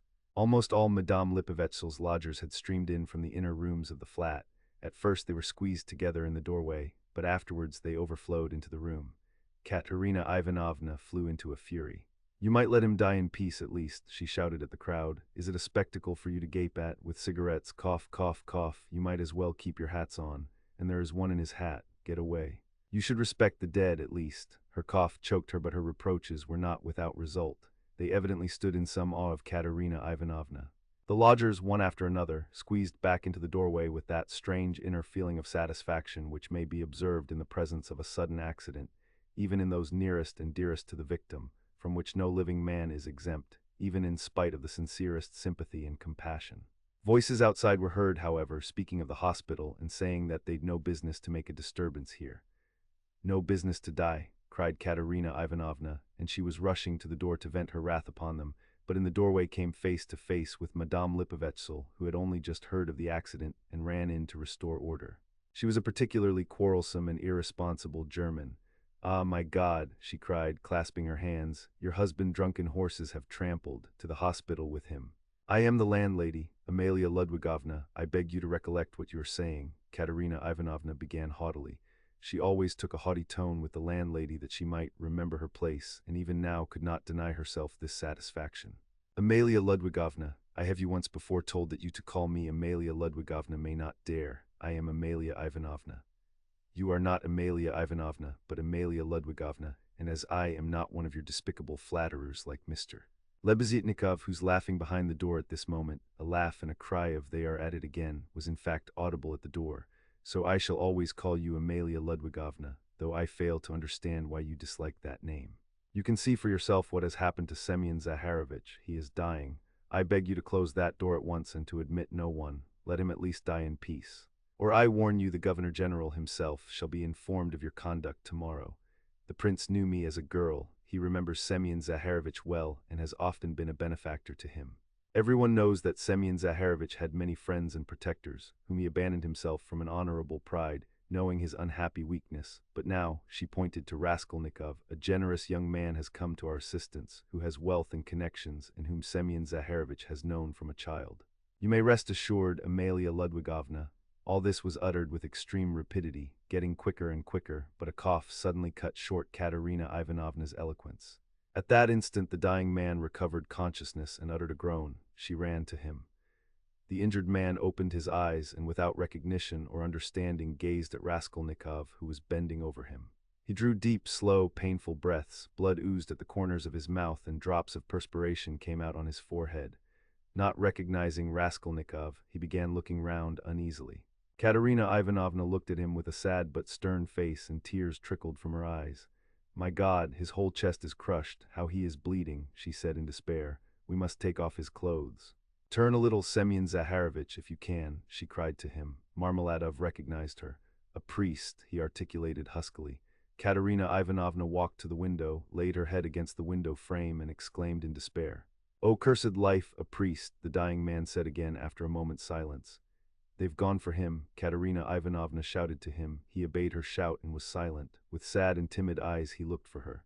She returned and stood by his pillow. He seemed a little easier, but not for long. Soon his eyes rested on little Lida, his favorite, who was shaking in the corner, as though she were in a fit, and staring at him with her wondering childish eyes. "Ah," he signed towards her uneasily. He wanted to say something. "What now?" cried Katerina Ivanovna. "Barefoot, barefoot," he muttered, indicating with frenzied eyes the child's bare feet. "Be silent," Katerina Ivanovna cried irritably. "You know why she is barefooted."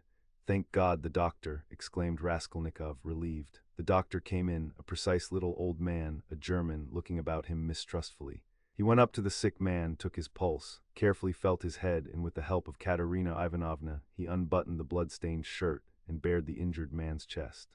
It was gashed, crushed, and fractured. Several ribs on the right side were broken. On the left side, just over the heart, was a large, sinister-looking yellowish-black bruise, a cruel kick from the horse's hoof. The doctor frowned. The policeman told him that he was caught in the wheel and turned round with it for 30 yards on the road. "It's wonderful that he has recovered consciousness," the doctor whispered softly to Raskolnikov. "What do you think of him?" he asked. "He will die immediately. Is there really no hope?" "Not the faintest. He is at the last gasp. His head is badly injured, too. I could bleed him if you like, but it would be useless. He is bound to die within the next 5 or 10 minutes. Better bleed him then, if you like, but I warn you it will be perfectly useless." At that moment other steps were heard. The crowd in the passage parted, and the priest, a little gray old man, appeared in the doorway bearing the sacrament. A policeman had gone for him at the time of the accident. The doctor changed places with him, exchanging glances with him. Raskolnikov begged the doctor to remain a little while. He shrugged his shoulders and remained. All stepped back. The confession was soon over. The dying man probably understood little. He could only utter indistinct, broken sounds. Katerina Ivanovna took little Lida, lifted the boy from the chair, knelt down in the corner by the stove, and made the children kneel in front of her. The little girl was still trembling. But the boy, kneeling on his little bare knees, lifted his hand rhythmically, crossing himself with precision, and bowed down, touching the floor with his forehead, which seemed to afford him a special satisfaction. Katerina Ivanovna bit her lips and held back her tears. She prayed, too, now and then pulling straight the boy's shirt, and managed to cover the girl's bare shoulders with a kerchief, which she took from the chest without rising from her knees or ceasing to pray. Meanwhile the door from the inner rooms was opened inquisitively again. In the passage, the crowd of spectators from all the flats on the staircase grew denser and denser, but they did not venture beyond the threshold. A single candle end lighted up the scene. At that moment Polenka forced her way through the crowd at the door. She came in panting from running so fast, took off her kerchief, looked for her mother, went up to her and said, "She's coming, I met her in the street." Her mother made her kneel beside her. Timidly and noiselessly a young girl made her way through the crowd, and strange was her appearance in that room, in the midst of want, rags, death, and despair. She too was in rags. Her attire was all of the cheapest, but decked out in gutter finery of a special stamp, unmistakably betraying its shameful purpose. Sonia stopped short in the doorway and looked about her bewildered, unconscious of everything. She forgot her fourth-hand, gaudy silk dress, so unseemly here with its ridiculous long train, and her immense crinoline that filled up the whole doorway, and her light-colored shoes, and the parasol she brought with her, though it was no use at night, and the absurd round straw hat with its flaring flame-colored feather. Under this rakishly tilted hat was a pale, frightened little face with lips parted and eyes staring in terror. Sonia was a small, thin girl of 18 with fair hair, rather pretty, with wonderful blue eyes. She looked intently at the bed and the priest. She too was out of breath with running. At last whispers, some words in the crowd probably, reached her. She looked down and took a step forward into the room, still keeping close to the door. The service was over. Katerina Ivanovna went up to her husband again. The priest stepped back and turned to say a few words of admonition and consolation to Katerina Ivanovna on leaving. "What am I to do with these?" she interrupted sharply and irritably, pointing to the little ones. "God is merciful, look to the Most High for succor," the priest began. "He is merciful, but not to us." "That's a sin, madam," observed the priest, shaking his head. "And isn't that a sin?" cried Katerina Ivanovna, pointing to the dying man.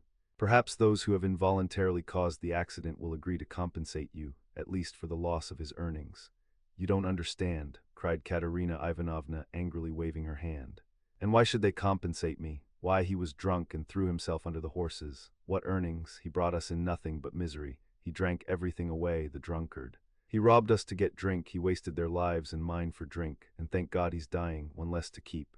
You must forgive in the hour of death, that's a sin, madam, such feelings are a great sin." Katerina Ivanovna was busy with the dying man.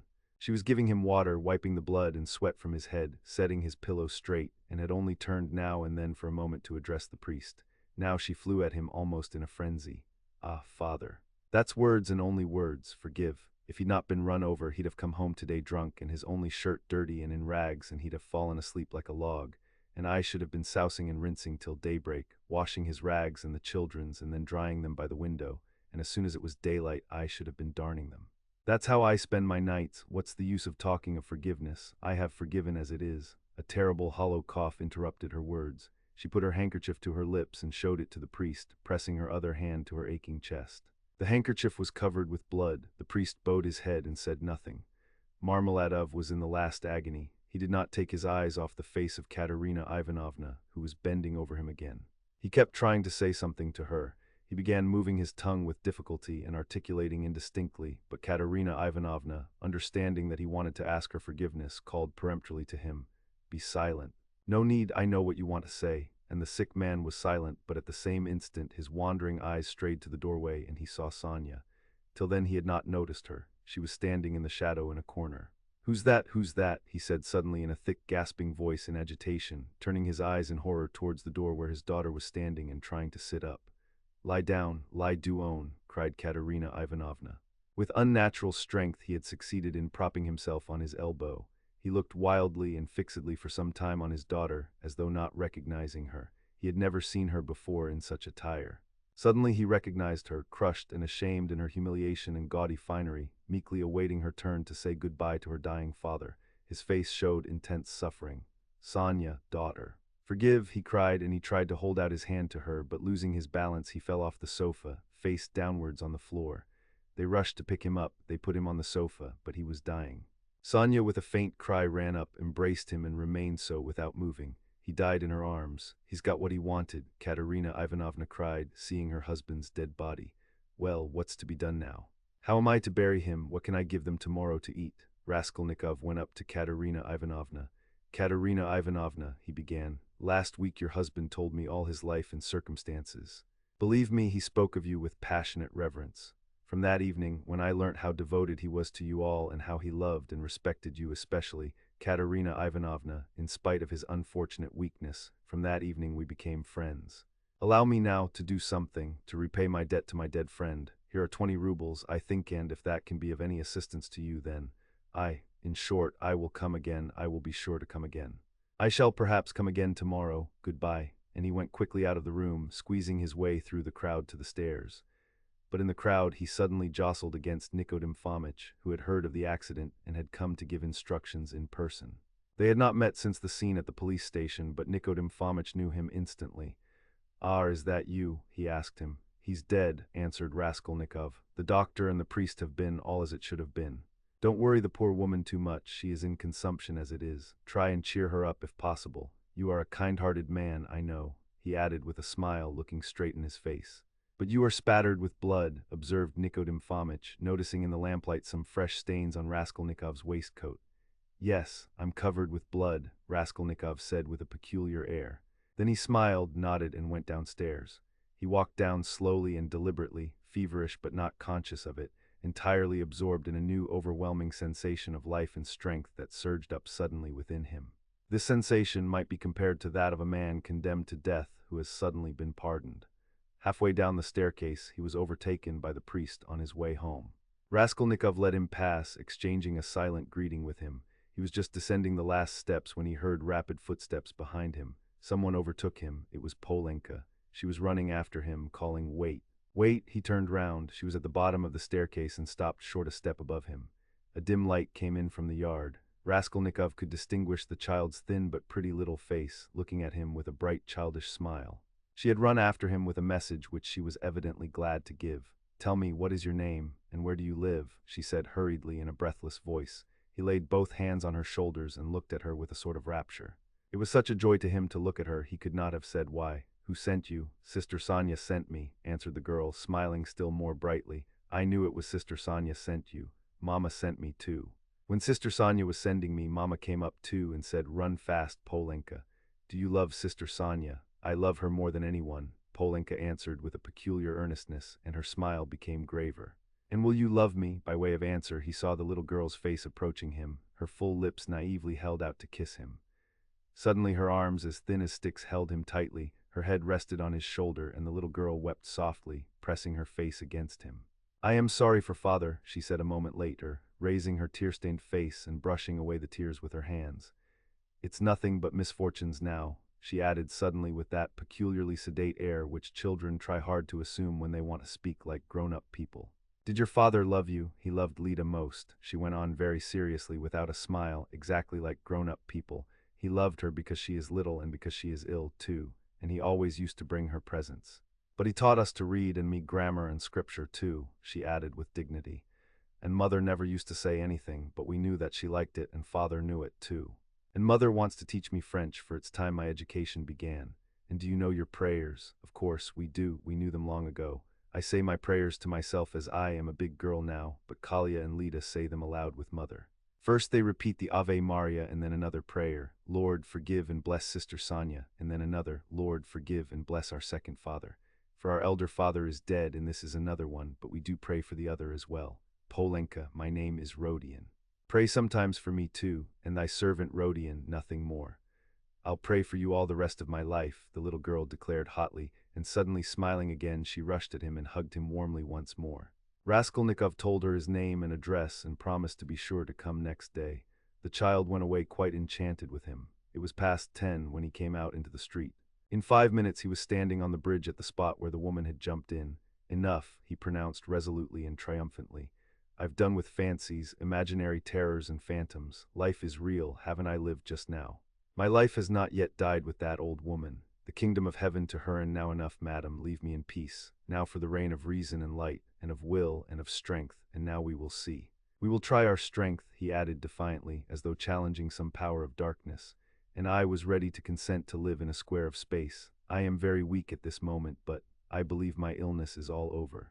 I knew it would be over when I went out. By the way, Pochinkov's house is only a few steps away. I certainly must go to Razumihin even if it were not close by. Let him win his bet. Let us give him some satisfaction, to no matter. Strength is what one wants. You can get nothing without it, and strength must be won by strength. That's what they don't know, he added proudly and self-confidently, and he walked with flagging footsteps from the bridge. Pride and self-confidence grew continually stronger in him. He was becoming a different man every moment. What was it had happened to work this revolution in him? He did not know himself. Like a man catching at a straw, he suddenly felt that he, too, could live, that there was still life for him, that his life had not died with the old woman. Perhaps he was in too great a hurry with his conclusions, but he did not think of that. But I did ask her to remember thy servant Rodion in her prayers, the idea struck him. Well, that was, in case of emergency, he added and laughed himself at his boyish sally. He was in the best of spirits. He easily found Razumihin. The new lodger was already known at Pochinkov's, and the porter at once showed him the way. Halfway upstairs he could hear the noise and animated conversation of a big gathering of people. The door was wide open on the stairs. He could hear exclamations and discussion. Razumihin's room was fairly large. The company consisted of 15 people. Raskolnikov stopped in the entry, where 2 of the landlady's servants were busy behind a screen with 2 samovars, bottles, plates and dishes of pie and savories, brought up from the landlady's kitchen. Raskolnikov sent in for Razumihin. He ran out delighted. At the first glance it was apparent that he had had a great deal to drink, and though no amount of liquor made Razumihin quite drunk, this time he was perceptibly affected by it. Listen, Raskolnikov hastened to say, I've only just come to tell you you've won your bet, and that no one really knows what may not happen to him. I can't come in. I am so weak that I shall fall down directly. And so good evening and goodbye. Come and see me tomorrow. Do you know what? I'll see you home. If you say you're weak yourself, you must. And your visitors, who is the curly-headed one who has just peeped out? He. Goodness only knows, some friend of Uncle's, I expect, or perhaps he has come without being invited. I'll leave Uncle with them. He is an invaluable person. Pity I can't introduce you to him now, but confound them all now. They won't notice me, and I need a little fresh air, for you've come just in the nick of time. Another 2 minutes, and I should have come to blows. They are talking such a lot of wild stuff. You simply can't imagine what men will say. Though why shouldn't you imagine? Don't we talk nonsense ourselves, and let them? That's the way to learn not to. Wait a minute, I'll fetch Zosimov. Zosimov pounced upon Raskolnikov almost greedily. He showed a special interest in him. Soon his face brightened. You must go to bed at once, he pronounced, examining the patient as far as he could, and take something for the night. Will you take it? I got it ready some time ago. A powder, too, if you like, answered Raskolnikov. The powder was taken at once. It's a good thing you're taking him home, observed Zosimov to Razumihin. We shall see how he is tomorrow. Today he's not at all amiss. A considerable change since the afternoon. Live and learn. Do you know what Zosimov whispered to me when we were coming out? Razumihin blurted out as soon as they were in the street. I won't tell you everything, brother, because they are such fools. Zosimov told me to talk freely to you on the way and get you to talk freely to me, and afterwards I am to tell him about it, for he's got a notion in his head that you are mad or close on it. Only fancy. In the first place, you've 3 times the brains he has. In the second, if you're not mad, you needn't care a hang that he has got such a wild idea. And thirdly, that piece of beef whose specialty is surgery has gone mad on mental diseases, and what's brought him to this conclusion about you was your conversation today with Zametov. Zametov told you all about it. Yes, and he did well. Now I understand what it all means, and so does Zametov. Well, the fact is, Radia, the point is, I am a little drunk now, but that's no matter. The point is that this idea, you understand, was just being hatched in their brains. You understand, that is, no one ventured to say it aloud because the idea is too absurd, and especially since the arrest of that painter, that bubble's burst and gone forever. But why are they such fools? I gave Zametov a bit of a thrashing at the time. That's between ourselves, brother. Please don't let out a hint that you know of it. I've noticed he is a ticklish subject. It was at Lyuiz Ivanovna's. But today it's all cleared up. That Ilya Petrovitch is at the bottom of it. He took advantage of your fainting at the police station, but he is ashamed of it himself now. I know that." Raskolnikov listened greedily. Razumihin was drunk enough to talk too freely. "I fainted then because it was so close and the smell of paint," said Raskolnikov. "No need to explain that, and it wasn't the paint only. The fever had been coming on for a month. Zosimov testifies to that, but how crushed that boy is now you wouldn't believe. 'I am not worth his little finger,' he says. Yours, he means. He has good feelings at times, brother. But the lesson you gave him today in the Palais de Cristal, that was too good for anything. You frightened him at first, you know. He nearly went into convulsions. You almost convinced him again of the truth of all that hideous nonsense, and then you suddenly put out your tongue at him. There now, what do you make of it? It was perfect. He is crushed, annihilated now. It was masterly, by Jove, it's what they deserve. Ah, that I wasn't there. He was hoping to see you awfully. Porfiry, too, wants to make your acquaintance. Ah, he too. But why did they put me down as mad? Oh, not mad. I must have said too much, brother. What struck him, you see, was that only that subject seemed to interest you. Now it's clear why it did interest you, knowing all the circumstances. And how that irritated you and worked in with your illness. I am a little drunk, brother, only confound him, he has some idea of his own. I tell you, he's mad on mental diseases. But don't you mind him." For half a minute both were silent. "Listen, Razumihin," began Raskolnikov. "I want to tell you plainly, I've just been at a deathbed, a clerk who died. I gave them all my money. And besides, I've just been kissed by someone who, if I had killed anyone, would just the same. In fact, I saw someone else there, with a flame-colored feather. But I am talking nonsense. I am very weak, support me. We shall be at the stairs directly. What's the matter with you?" Razumihin asked anxiously. "I am a little giddy, but that's not the point. I am so sad, like a woman. Look, what's that? Look, what is it? Don't you see? A light in my room, you see, through the crack." They were already at the foot of the last flight of stairs, at the level of the landlady's door, and they could, as a fact, see from below that there was a light in Raskolnikov's garret. "Queer Nastasia, perhaps," observed Razumihin. "She is never in my room at this time, and she must be in bed long ago, but I don't care. Goodbye." "What do you mean?"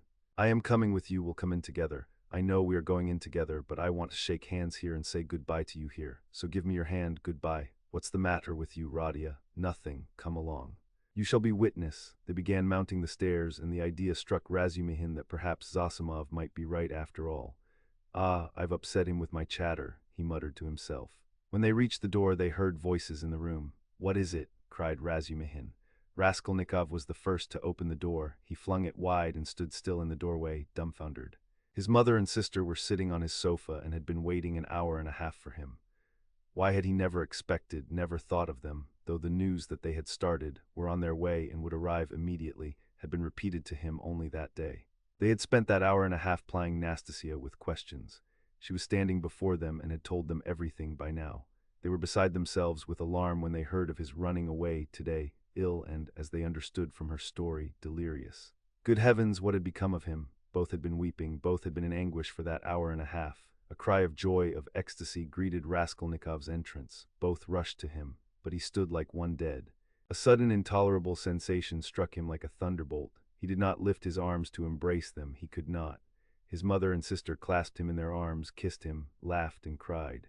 He took a step, tottered and fell to the ground, fainting. Anxiety, cries of horror, moans. Razumihin, who was standing in the doorway, flew into the room, seized the sick man in his strong arms, and in a moment had him on the sofa.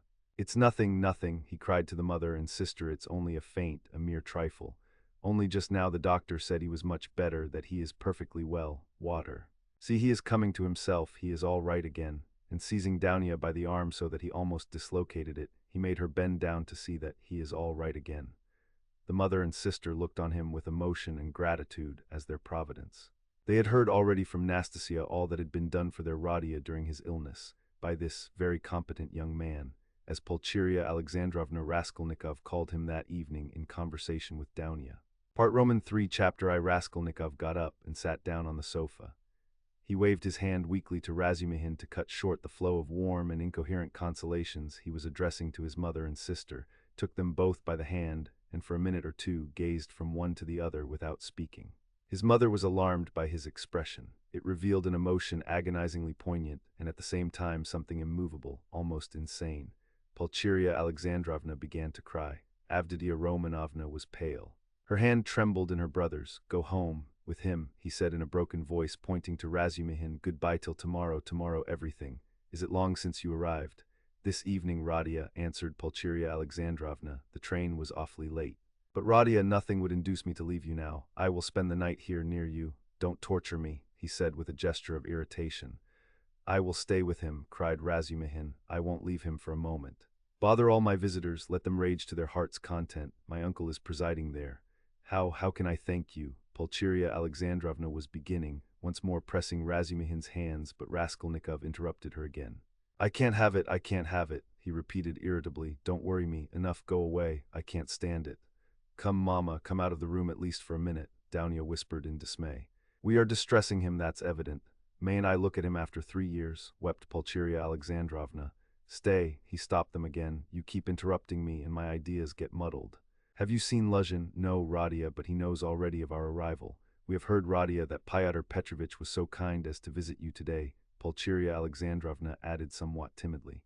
"Yes. He was so kind, Dounia. I promised Luzhin I'd throw him downstairs and told him to go to hell." "Radia, what are you saying? Surely you don't mean to tell us?" Pulcheria Alexandrovna began in alarm, but she stopped, looking at Dounia. Avditia Romanovna was looking attentively at her brother, waiting for what would come next. Both of them had heard of the quarrel from Nastasia, so far as she had succeeded in understanding and reporting it, and were in painful perplexity and suspense.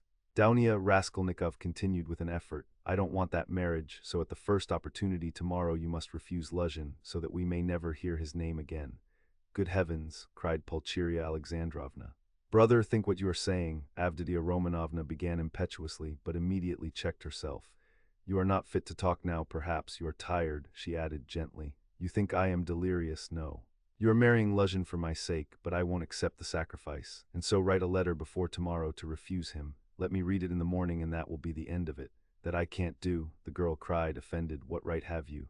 "Dounia, you are hasty too, be quiet tomorrow." "Don't you see?" the mother interposed in dismay. "Better come away, he is raving," Razumihin cried tipsily. "Or how would he dare? Tomorrow all this nonsense will be over. Today he certainly did drive him away. That was so. And Luzhin got angry too. He made speeches here, wanted to show off his learning, and he went out crestfallen." "Then it's true," cried Pulcheria Alexandrovna. "Goodbye till tomorrow, brother," said Dounia compassionately. "Let us go, mother." "Goodbye, Radia." "Do you hear, sister?" he repeated after them, making a last effort. "I am not delirious. This marriage is an infamy. Let me act like a scoundrel, but you mustn't. One is enough, and though I am a scoundrel, I wouldn't own such a sister. It's me or Luzhin. Go now." "But you're out of your mind, despot," roared Razumihin. But Raskolnikov did not and perhaps could not answer. He lay down on the sofa and turned to the wall, utterly exhausted. Avditia Romanovna looked with interest at Razumihin. Her black eyes flashed. Razumihin positively started at her glance. Pulcheria Alexandrovna stood overwhelmed. "Nothing would induce me to go," she whispered in despair to Razumihin. "I will stay somewhere here." "Escort Dounia home. You'll spoil everything," Razumihin answered in the same whisper. "Losing patience, come out onto the stairs anyway. Nastasia, show a light, I assure you," he went on in a half-whisper on the stairs, "that he was almost beating the doctor and me this afternoon. Do you understand, the doctor himself, even he gave way and left him, so as not to irritate him. I remained downstairs on guard, but he dressed at once and slipped off. And he will slip off again if you irritate him at this time of night, and will do himself some mischief."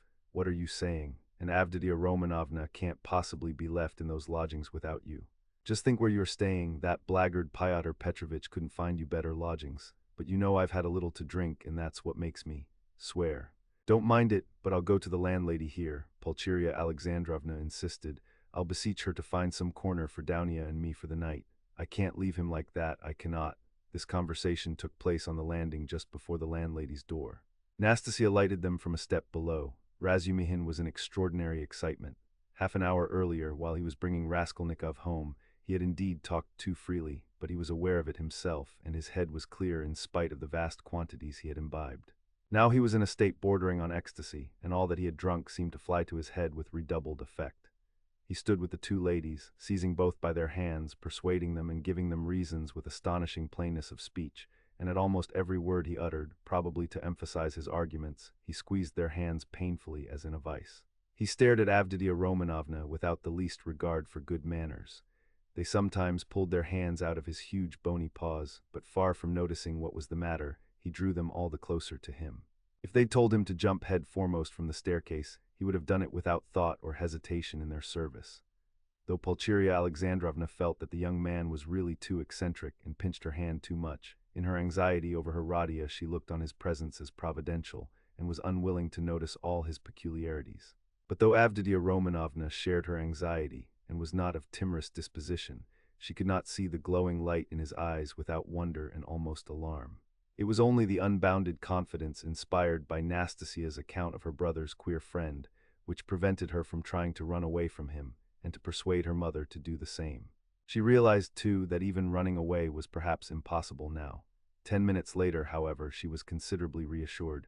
It was characteristic of Razumihin that he showed his true nature at once, whatever mood he might be in, so that people quickly saw the sort of man they had to deal with. "You can't go to the landlady, that's perfect nonsense," he cried. "If you stay, though you are his mother, you'll drive him to a frenzy, and then goodness knows what will happen. Listen, I'll tell you what I'll do. Nastasia will stay with him now, and I'll conduct you both home. You can't be in the streets alone. Petersburg is an awful place in that way, but no matter. Then I'll run straight back here, and a quarter of an hour later, on my word of honor, I'll bring you news how he is, whether he is asleep, and all that.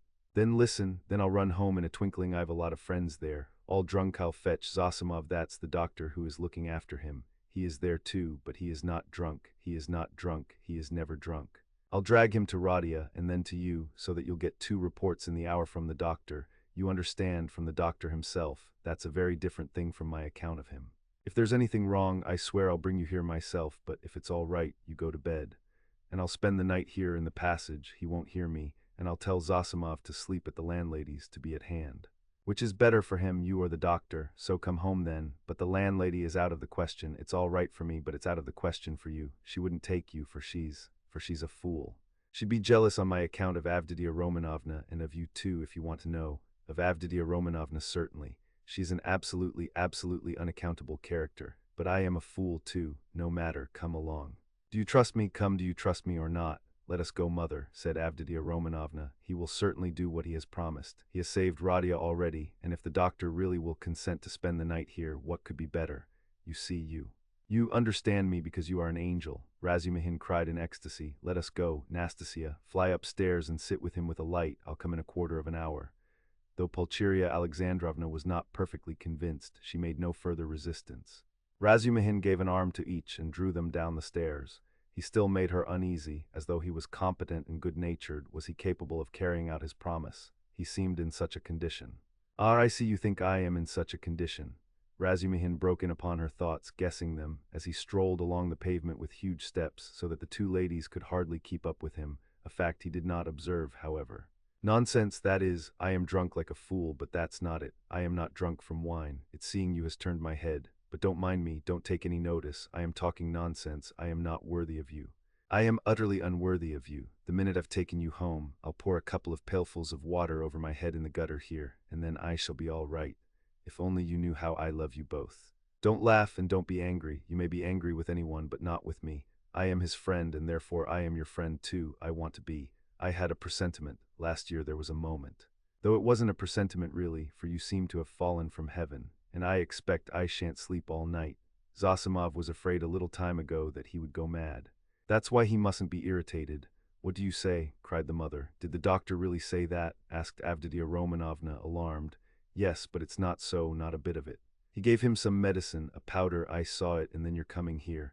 Ah, it would have been better if you had come tomorrow. It's a good thing we went away, and in an hour Zosimov himself will report to you about everything. He is not drunk, and I shan't be drunk, and what made me get so tight? Because they got me into an argument, damn them. I've sworn never to argue, they talk such trash, I almost came to blows. I've left my uncle to preside. Would you believe, they insist on complete absence of individualism, and that's just what they relish. Not to be themselves, to be as unlike themselves as they can. That's what they regard as the highest point of progress. If only their nonsense were their own, but as it is. Listen, Pulcheria Alexandrovna interrupted timidly, but it only added fuel to the flames.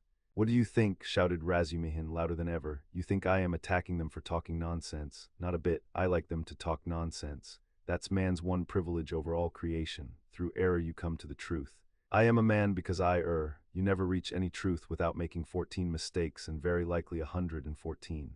And a fine thing, too, in its way, but we can't even make mistakes on our own account. Talk nonsense, but talk your own nonsense, and I'll kiss you for it. To go wrong in one's own way is better than to go right in someone else's. In the first case, you are a man. In the second, you're no better than a bird. Truth won't escape you, but life can be cramped. There have been examples. And what are we doing now? In science, development, thought, invention, ideals, aims, liberalism, judgment, experience, and everything, we're still in the preparatory class at school. We prefer to live on other people's ideas. It's what we're used to. Am I right? Am I right? Cried Razumihin, pressing and shaking the two ladies' hands. Oh, mercy, I do not know, cried poor Pulcheria Alexandrovna. Yes, yes, though I don't agree with you in everything, added Avditia Romanovna earnestly, and at once uttered a cry, for he squeezed her hand so painfully. Yes, you say yes. Well, after that, you, he cried in a transport, you are a fount of goodness, purity, sense, and perfection. Give me your hand. You give me yours, too. I want to kiss your hands here at once, on my knees. And he fell on his knees on the pavement, fortunately at that time deserted. Leave off, I entreat you. What are you doing? Pulcheria Alexandrovna cried, greatly distressed. Get up, said Downia, laughing, though she too was upset. Not for anything till you let me kiss your hands. That's it, enough. I get up and will go on. I am a luckless fool. I am unworthy of you and drunk, and I am ashamed. I am not worthy to love you, but to do homage to you is the duty of every man who is not a perfect beast. And I've done homage. Here are your lodgings, and for that alone Radia was right in driving your Pyotr Petrovitch away. How dare he put you in such lodgings? It's a scandal. Do you know the sort of people they take in here? And you his betrothed, you are his betrothed. Yes, well then, I'll tell you, you're a scoundrel. Excuse me, mister. Razumihin, you are forgetting, Pulcheria Alexandrovna was beginning. Yes, you are right, I did forget myself, I am ashamed of it. Razumihin made haste to apologize. But you can't be angry with me for speaking so, for I speak sincerely and not because, that would be disgraceful, in fact not because I'm in, well anyway, I won't say why I daren't. But we all saw today when he came in that man is not of our sort. Not because he had his hair curled at the barber's, not because he was in such a hurry to show his wit, but because he is a spy, a speculator, because he is a skinflint and a buffoon.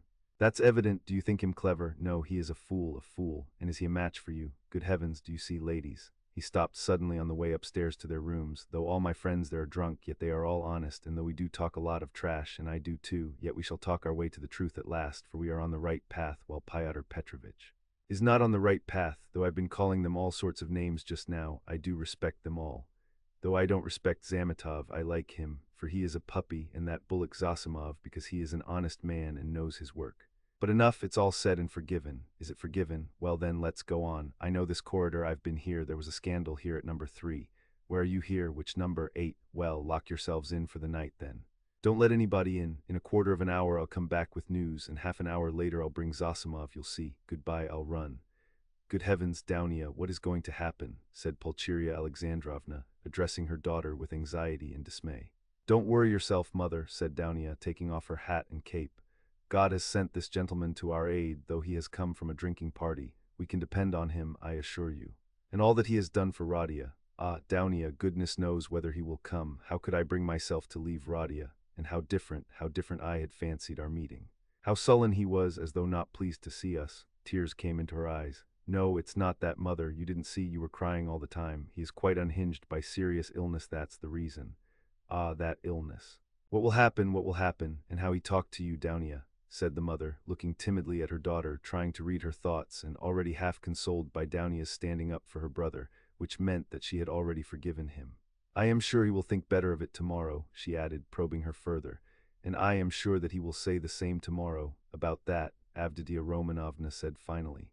And of course there was no going beyond that, for this was a point which Pulcheria Alexandrovna was afraid to discuss. Downia went up and kissed her mother. The latter warmly embraced her without speaking. Then she sat down to wait anxiously for Razumihin's return, timidly watching her daughter, who walked up and down the room with her arms folded, lost in thought. This walking up and down when she was thinking was a habit of Avditia Romanovna's, and the mother was always afraid to break in on her daughter's mood at such moments. Razumihin, of course, was ridiculous in his sudden drunken infatuation for Avditia Romanovna. Yet apart from his eccentric condition, many people would have thought it justified if they had seen Avditia Romanovna, especially at that moment when she was walking to and fro with folded arms, pensive and melancholy. Avditia Romanovna was remarkably good-looking. She was tall, strikingly well-proportioned, strong and self-reliant. The latter quality was apparent in every gesture. though it did not in the least detract from the grace and softness of her movements. In face she resembled her brother, but she might be described as really beautiful. Her hair was dark brown, a little lighter than her brother's. There was a proud light in her almost black eyes, and yet at times a look of extraordinary kindness. She was pale, but it was a healthy pallor. Her face was radiant with freshness and vigor. Her mouth was rather small, the full red lower lip projected a little, as did her chin. It was the only irregularity in her beautiful face, but it gave it a peculiarly individual and almost haughty expression. Her face was always more serious and thoughtful than gay. But how well smiles, how well youthful, light-hearted, irresponsible, laughter suited her face. It was natural enough that a warm, open, simple-hearted, honest giant like Razumihin, who had never seen anyone like her and was not quite sober at the time, should lose his head immediately. Besides, as chance would have it, he saw Dounia for the first time transfigured by her love for her brother and her joy at meeting him. Afterwards he saw her lower lip quiver with indignation at her brother's insolent, cruel, and ungrateful words, and his fate was sealed. He had spoken the truth, moreover, when he blurted out in his drunken talk on the stairs that Praskovia Pavlovna, Raskolnikov's eccentric landlady, would be jealous of Pulcheria Alexandrovna as well as of Avditia Romanovna on his account. Although Pulcheria Alexandrovna was 43, her face still retained traces of her former beauty. She looked much younger than her age, indeed, which is almost always the case with women who retain serenity of spirit, sensitiveness, and pure sincere warmth of heart to old age. We may add in parenthesis that to preserve all this is the only means of retaining beauty to old age.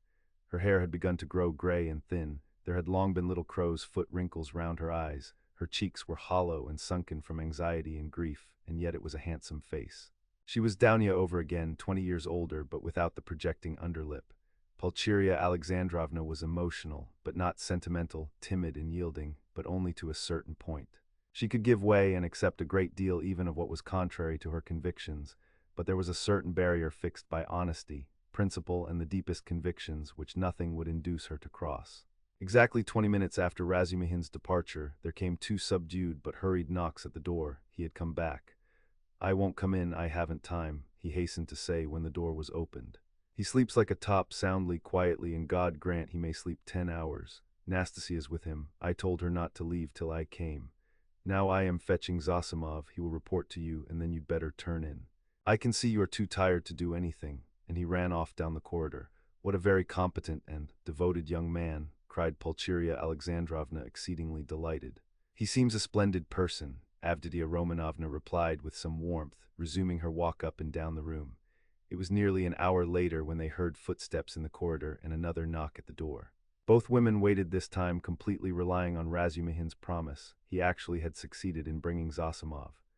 Zosimov had agreed at once to desert the drinking party to go to Raskolnikov's, but he came reluctantly and with the greatest suspicion to see the ladies, mistrusting Razumihin in his exhilarated condition.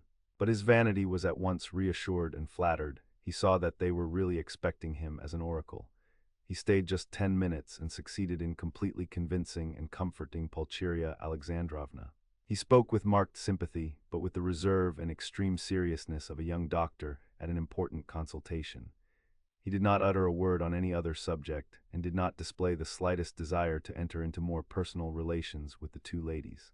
Remarking at his first entrance the dazzling beauty of Avditia Romanovna, he endeavored not to notice her at all during his visit, and addressed himself solely to Pulcheria Alexandrovna. All this gave him extraordinary inward satisfaction. He declared that he thought the invalid at this moment going on very satisfactorily. According to his observations, the patient's illness was due partly to his unfortunate material surroundings during the last few months, but it had partly also a moral origin, was, so to speak, the product of several material and moral influences, anxieties, apprehensions, troubles, certain ideas, and so on. Noticing stealthily that Avditia Romanovna was following his words with close attention, Zosimov allowed himself to enlarge on this theme. On Pulcheria Alexandrovna's anxiously and timidly inquiring as to some suspicion of insanity, he replied with a composed and candid smile that his words had been exaggerated. That certainly the patient had some fixed idea, something approaching a monomania. He, Zosimov, was now particularly studying this interesting branch of medicine, but that it must be recollected that until today the patient had been in delirium, and that no doubt the presence of his family would have a favorable effect on his recovery and distract his mind, if only all fresh shocks can be avoided, he added significantly. Then he got up, took leave with an impressive and affable bow, while blessings, warm gratitude, and entreaties were showered upon him, and Avditia Romanovna spontaneously offered her hand to him. He went out exceedingly pleased with his visit and still more so with himself. "We'll talk tomorrow, go to bed at once," Razumihin said in conclusion, following Zosimov out. "I'll be with you tomorrow morning as early as possible with my report." "That's a fetching little girl, Avditia Romanovna," remarked Zosimov, almost licking his lips as they both came out into the street. "Fetching." "You said fetching," roared Razumihin, and he flew at Zosimov and seized him by the throat. "If you ever dare, do you understand, do you understand?" he shouted, shaking him by the collar and squeezing him against the wall. "Do you hear? Let me go, you drunken devil," said Zosimov, struggling, and when he had let him go, he stared at him and went off into a sudden guffaw. Razumihin stood facing him in gloomy and earnest reflection. "Of course I am an ass," he observed, somber as a storm cloud, "but still, you are another." "No, brother, not at all such another. I am not dreaming of any folly." They walked along in silence, and only when they were close to Raskolnikov's lodgings, Razumihin broke the silence in considerable anxiety. "Listen," he said, "you're a first-rate fellow, but among your other failings, you're a loose fish, that I know, and a dirty one, too. You are a feeble, nervous wretch and a mass of whims. You're getting fat and lazy and can't deny yourself anything, and I call that dirty, because it leads one straight into the dirt. You've let yourself get so slack that I don't know how it is you are still a good, even a devoted doctor.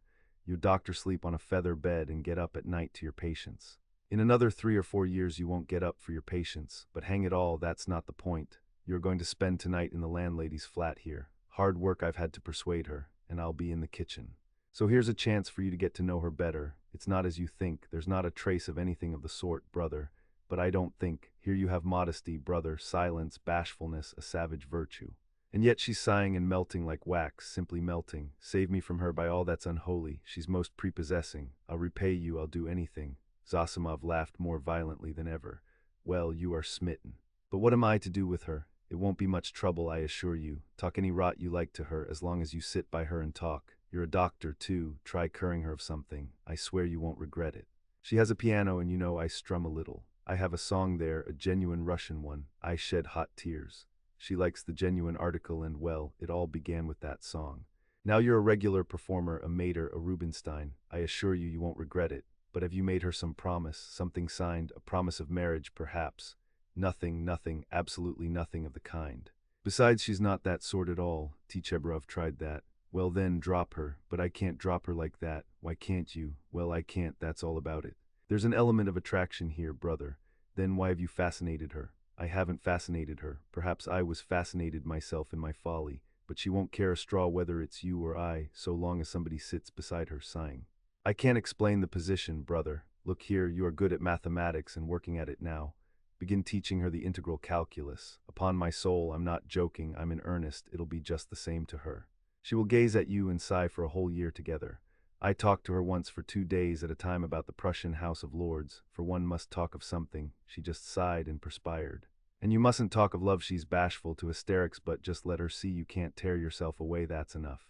It's fearfully comfortable, you're quite at home, you can read, sit, lie about, write. You may even venture on a kiss if you're careful. But what do I want with her? I can't make you understand. You see, you are made for each other. I have often been reminded of you. You'll come to it in the end. So does it matter whether it's sooner or later? There's the featherbed element here, brotherrock, and not only that. There's an attraction here. Here you have the end of the world, an anchorage, a quiet haven, the navel of the earth, the 3 fishes that are the foundation of the world, the essence of pancakes, of savory fish pies, of the evening samovar, of soft sighs and warm shawls, and hot stoves to sleep on as snug as though you were dead. And yet you're alive, the advantages of both at once. Well, hang it, brother, what stuff I'm talking, it's bedtime. Listen, I sometimes wake up at night, so I'll go in and look at him. But there's no need, it's all right. Don't you worry yourself, yet if you like, you might just look in once too. But if you notice anything delirium or fever, wake me at once. But there can't be. Chapter Roman 2. Razumihin waked up next morning at 8 o'clock, troubled and serious. He found himself confronted with many new and unlooked-for perplexities. He had never expected that he would ever wake up feeling like that.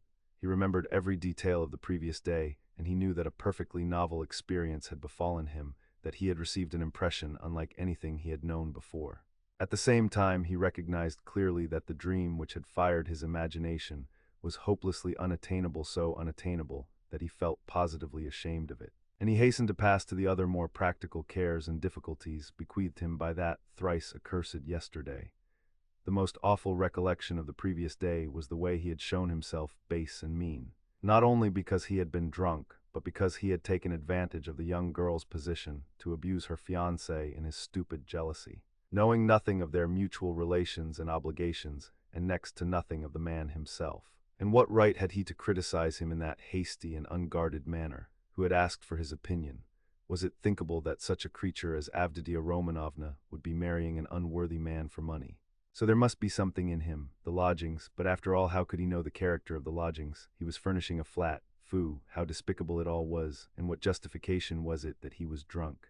Such a stupid excuse was even more degrading. In wine is truth, and the truth had all come out, that is, all the uncleanness of his coarse and envious heart. And would such a dream ever be permissible to him, Razumihin? What was he beside such a girl, he, the drunken, noisy braggart of last night? Was it possible to imagine so absurd and cynical a juxtaposition? Razumihin blushed desperately at the very idea, and suddenly the recollection forced itself vividly upon him of how he had said last night on the stairs that the landlady would be jealous of Avditia Romanovna. That was simply intolerable. He brought his fist down heavily on the kitchen stove, hurt his hand, and sent one of the bricks flying. Of course, he muttered to himself a minute later with a feeling of self-abasement, of course, all these infamies can never be wiped out or smoothed over. And so it's useless even to think of it, and I must go to them in silence and do my duty. In silence, too, and not ask forgiveness and say nothing, for all is lost now. And yet as he dressed he examined his attire more carefully than usual. He hadn't another suit. If he had, perhaps he wouldn't have put it on. I would have made a point of not putting it on. But in any case he could not remain a cynic and a dirty sloven. He had no right to offend the feelings of others, especially when they were in need of his assistance and asking him to see them.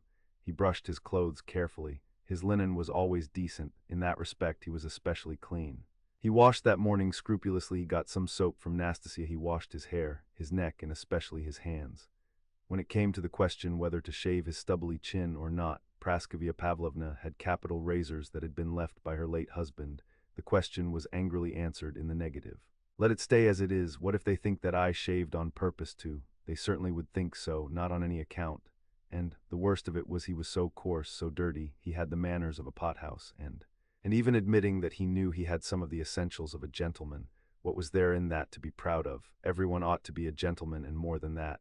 And all the same, he remembered, he too had done little things. Not exactly dishonest, and yet, and what thoughts he sometimes had. And to set all that beside Avditia Romanovna, confound it, so be it.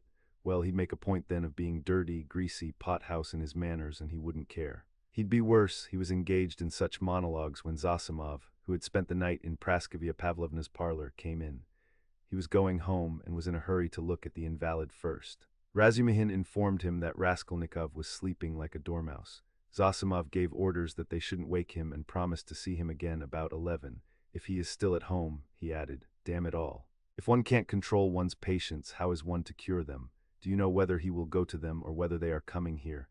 They are coming, I think, said Razumihin, understanding the object of the question, and they will discuss their family affairs, no doubt. I'll be off. You as the doctor have more right to be here than I, but I am not a father confessor. I shall come and go away. I've plenty to do besides looking after them. One thing worries me, interposed Razumihin, frowning. On the way home I talked a lot of drunken nonsense to him, all sorts of things, and amongst them that you were afraid that he might become insane. You told the ladies so too. I know it was stupid. You may beat me if you like. Did you think so seriously? That's nonsense, I tell you. How could I think it seriously? You yourself described him as a monomaniac when you fetched me to him. And we added fuel to the fire yesterday. You did, that is, with your story about the painter. It was a nice conversation when he was, perhaps, mad on that very point. If only I'd known what happened then at the police station and that some wretch had insulted him with this suspicion.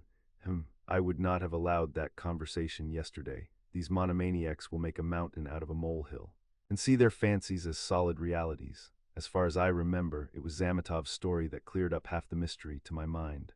Why, I know one case in which a hypochondriac, a man of 40, cut the throat of a little boy of 8 because he couldn't endure the jokes he made every day at table.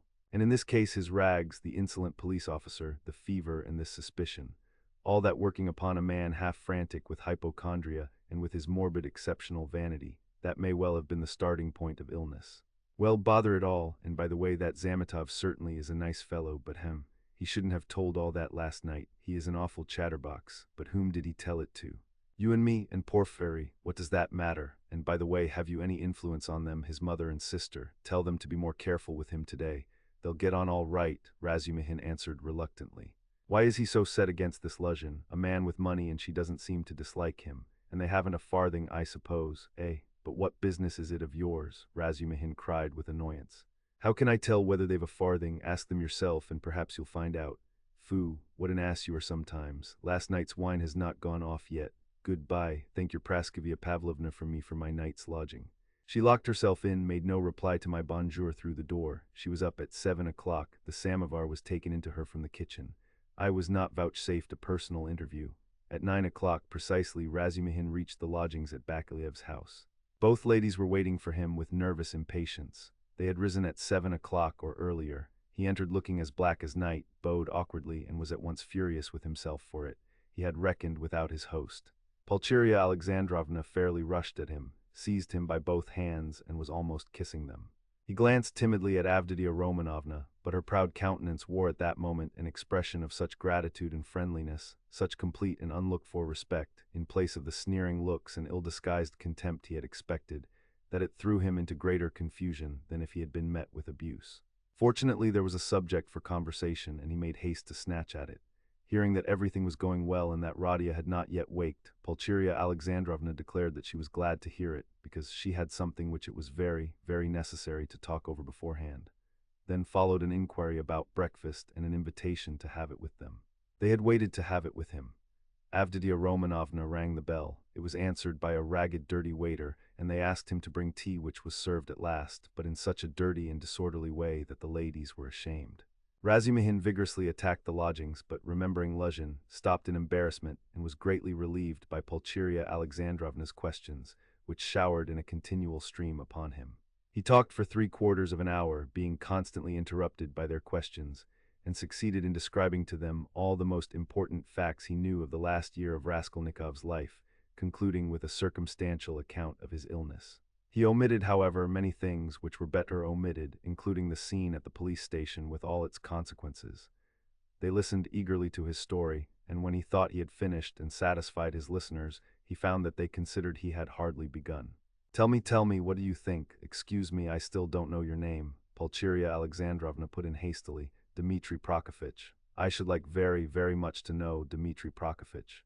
How he looks on things in general now, that is, how can I explain, what are his likes and dislikes? Is he always so irritable? Tell me, if you can, what are his hopes and, so to say, his dreams? Under what influences is he now? In a word, I should like—" "Ah, mother, how can he answer all that at once?" observed Dounia. "Good heavens, I had not expected to find him in the least like this, Dmitri Prokofitch." "Naturally," answered Razumihin. "I have no mother, but my uncle comes every year, and almost every time he can scarcely recognize me, even in appearance, though he is a clever man, and your 3 years' separation means a great deal. What am I to tell you? I have known Rodion for a year and a half. He is morose, gloomy, proud and haughty, and of late and perhaps for a long time before he has been suspicious and fanciful. He has a noble nature and a kind heart. He does not like showing his feelings, and would rather do a cruel thing than open his heart freely. Sometimes, though, he is not at all morbid, but simply cold and inhumanly callous. It's as though he were alternating between two characters. Sometimes he is fearfully reserved. He says he is so busy that everything is a hindrance, and yet he lies in bed doing nothing. He doesn't jeer at things, not because he hasn't the wit, but as though he hadn't time to waste on such trifles. He never listens to what is said to him. He is never interested in what interests other people at any given moment. He thinks very highly of himself, and perhaps he is right. Well, what more? I think your arrival will have a most beneficial influence upon him." "God grant it may," cried Pulcheria Alexandrovna, distressed by Razumihin's account of her Radia. And Razumihin ventured to look more boldly at Avditia Romanovna at last. He glanced at her often while he was talking, but only for a moment, and looked away again at once. Avditia Romanovna sat at the table, listening attentively, then got up again and began walking to and fro with her arms folded and her lips compressed, occasionally putting in a question, without stopping her walk. She had the same habit of not listening to what was said. She was wearing a dress of thin, dark stuff, and she had a white, transparent scarf round her neck. Razumihin soon detected signs of extreme poverty in their belongings. Had Avditia Romanovna been dressed like a queen, he felt that he would not be afraid of her, but perhaps just because she was poorly dressed and that he noticed all the misery of her surroundings, His heart was filled with dread, and he began to be afraid of every word he uttered, every gesture he made, which was very trying for a man who already felt diffident. "You've told us a great deal that is interesting about my brother's character, and have told it impartially. I am glad. I thought that you were too uncritically devoted to him," observed Avditia Romanovna with a smile. "I think you are right that he needs a woman's care," she added thoughtfully. "I didn't say so, but I dare say you are right only." "What? He loves no one, and perhaps he never will," Razumihin declared decisively. "You mean he is not capable of love? Do you know, Avditia Romanovna, you are awfully like your brother in everything indeed." He blurted out suddenly to his own surprise, but remembering at once what he had just before said of her brother, he turned as red as a crab and was overcome with confusion. Avditia Romanovna couldn't help laughing when she looked at him. "You may both be mistaken about Radia," Pulcheria Alexandrovna remarked, slightly piqued.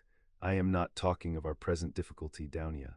What Pyotr Petrovitch writes in this letter and what you and I have supposed may be mistaken, but you can't imagine, Dmitri Prokofitch, how moody and, so to say, capricious he is.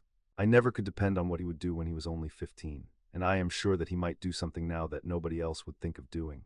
Well, for instance, do you know how a year and a half ago he astounded me and gave me a shock that nearly killed me, when he had the idea of marrying that girl, what was her name, his landlady's daughter? Did you hear about that affair?" asked Avditia Romanovna. "Do you suppose," Pulcheria Alexandrovna continued warmly, "do you suppose that my tears, my entreaties, my illness, my possible death from grief, our poverty would have made him pause? No, he would calmly have disregarded all obstacles, and yet it isn't that he doesn't love us. He has never spoken a word of that affair to me," Razumihin answered cautiously. "But I did hear something from Praskovia Pavlovna herself, though she is by no means a gossip, and what I heard certainly was rather strange." "And what did you hear?" both the ladies asked at once. "Well, nothing very special. I only learned that the marriage, which only failed to take place through the girl's death, was not at all to Praskovia Pavlovna's liking. They say, too, the girl was not at all pretty, in fact I am told positively ugly. And such an invalid, and queer, but she seems to have had some good qualities. She must have had some good qualities, or it's quite inexplicable. She had no money either, and he wouldn't have considered her money. But it's always difficult to judge in such matters. I am sure she was a good girl," Avditia Romanovna observed briefly. "God forgive me, I simply rejoiced at her death. Though I don't know which of them would have caused most misery to the other, he to her or she to him," Pulcheria Alexandrovna concluded. Then she began tentatively questioning him about the scene on the previous day with Luzhin, hesitating and continually glancing at Dounia, obviously to the latter's annoyance. This incident more than all the rest evidently caused her uneasiness, even consternation. Razumihin described it in detail again, but this time he added his own conclusions. He openly blamed Raskolnikov for intentionally insulting Pyotr Petrovitch, not seeking to excuse him on the score of his illness. He had planned it before his illness, he added. "I think so too," Pulcheria Alexandrovna agreed with a dejected air. But she was very much surprised at hearing Razumihin express himself so carefully and even with a certain respect about Pyotr Petrovitch. Avditia Romanovna, too, was struck by it. "So this is your opinion of Pyotr Petrovitch?" Pulcheria Alexandrovna could not resist asking. "I can have no other opinion of your daughter's future husband," Razumihin answered firmly and with warmth, "and I don't say it simply from vulgar politeness, but simply because Avditia Romanovna has of her own free will deigned to accept this man. If I spoke so rudely of him last night, it was because I was disgustingly drunk and mad besides. Yes, mad, crazy, I lost my head completely, and this morning I am ashamed of it." He crimsoned and ceased speaking. Avditia Romanovna flushed, but did not break the silence. She had not uttered a word from the moment they began to speak of Luzhin. Without her support, Pulcheria Alexandrovna obviously did not know what to do,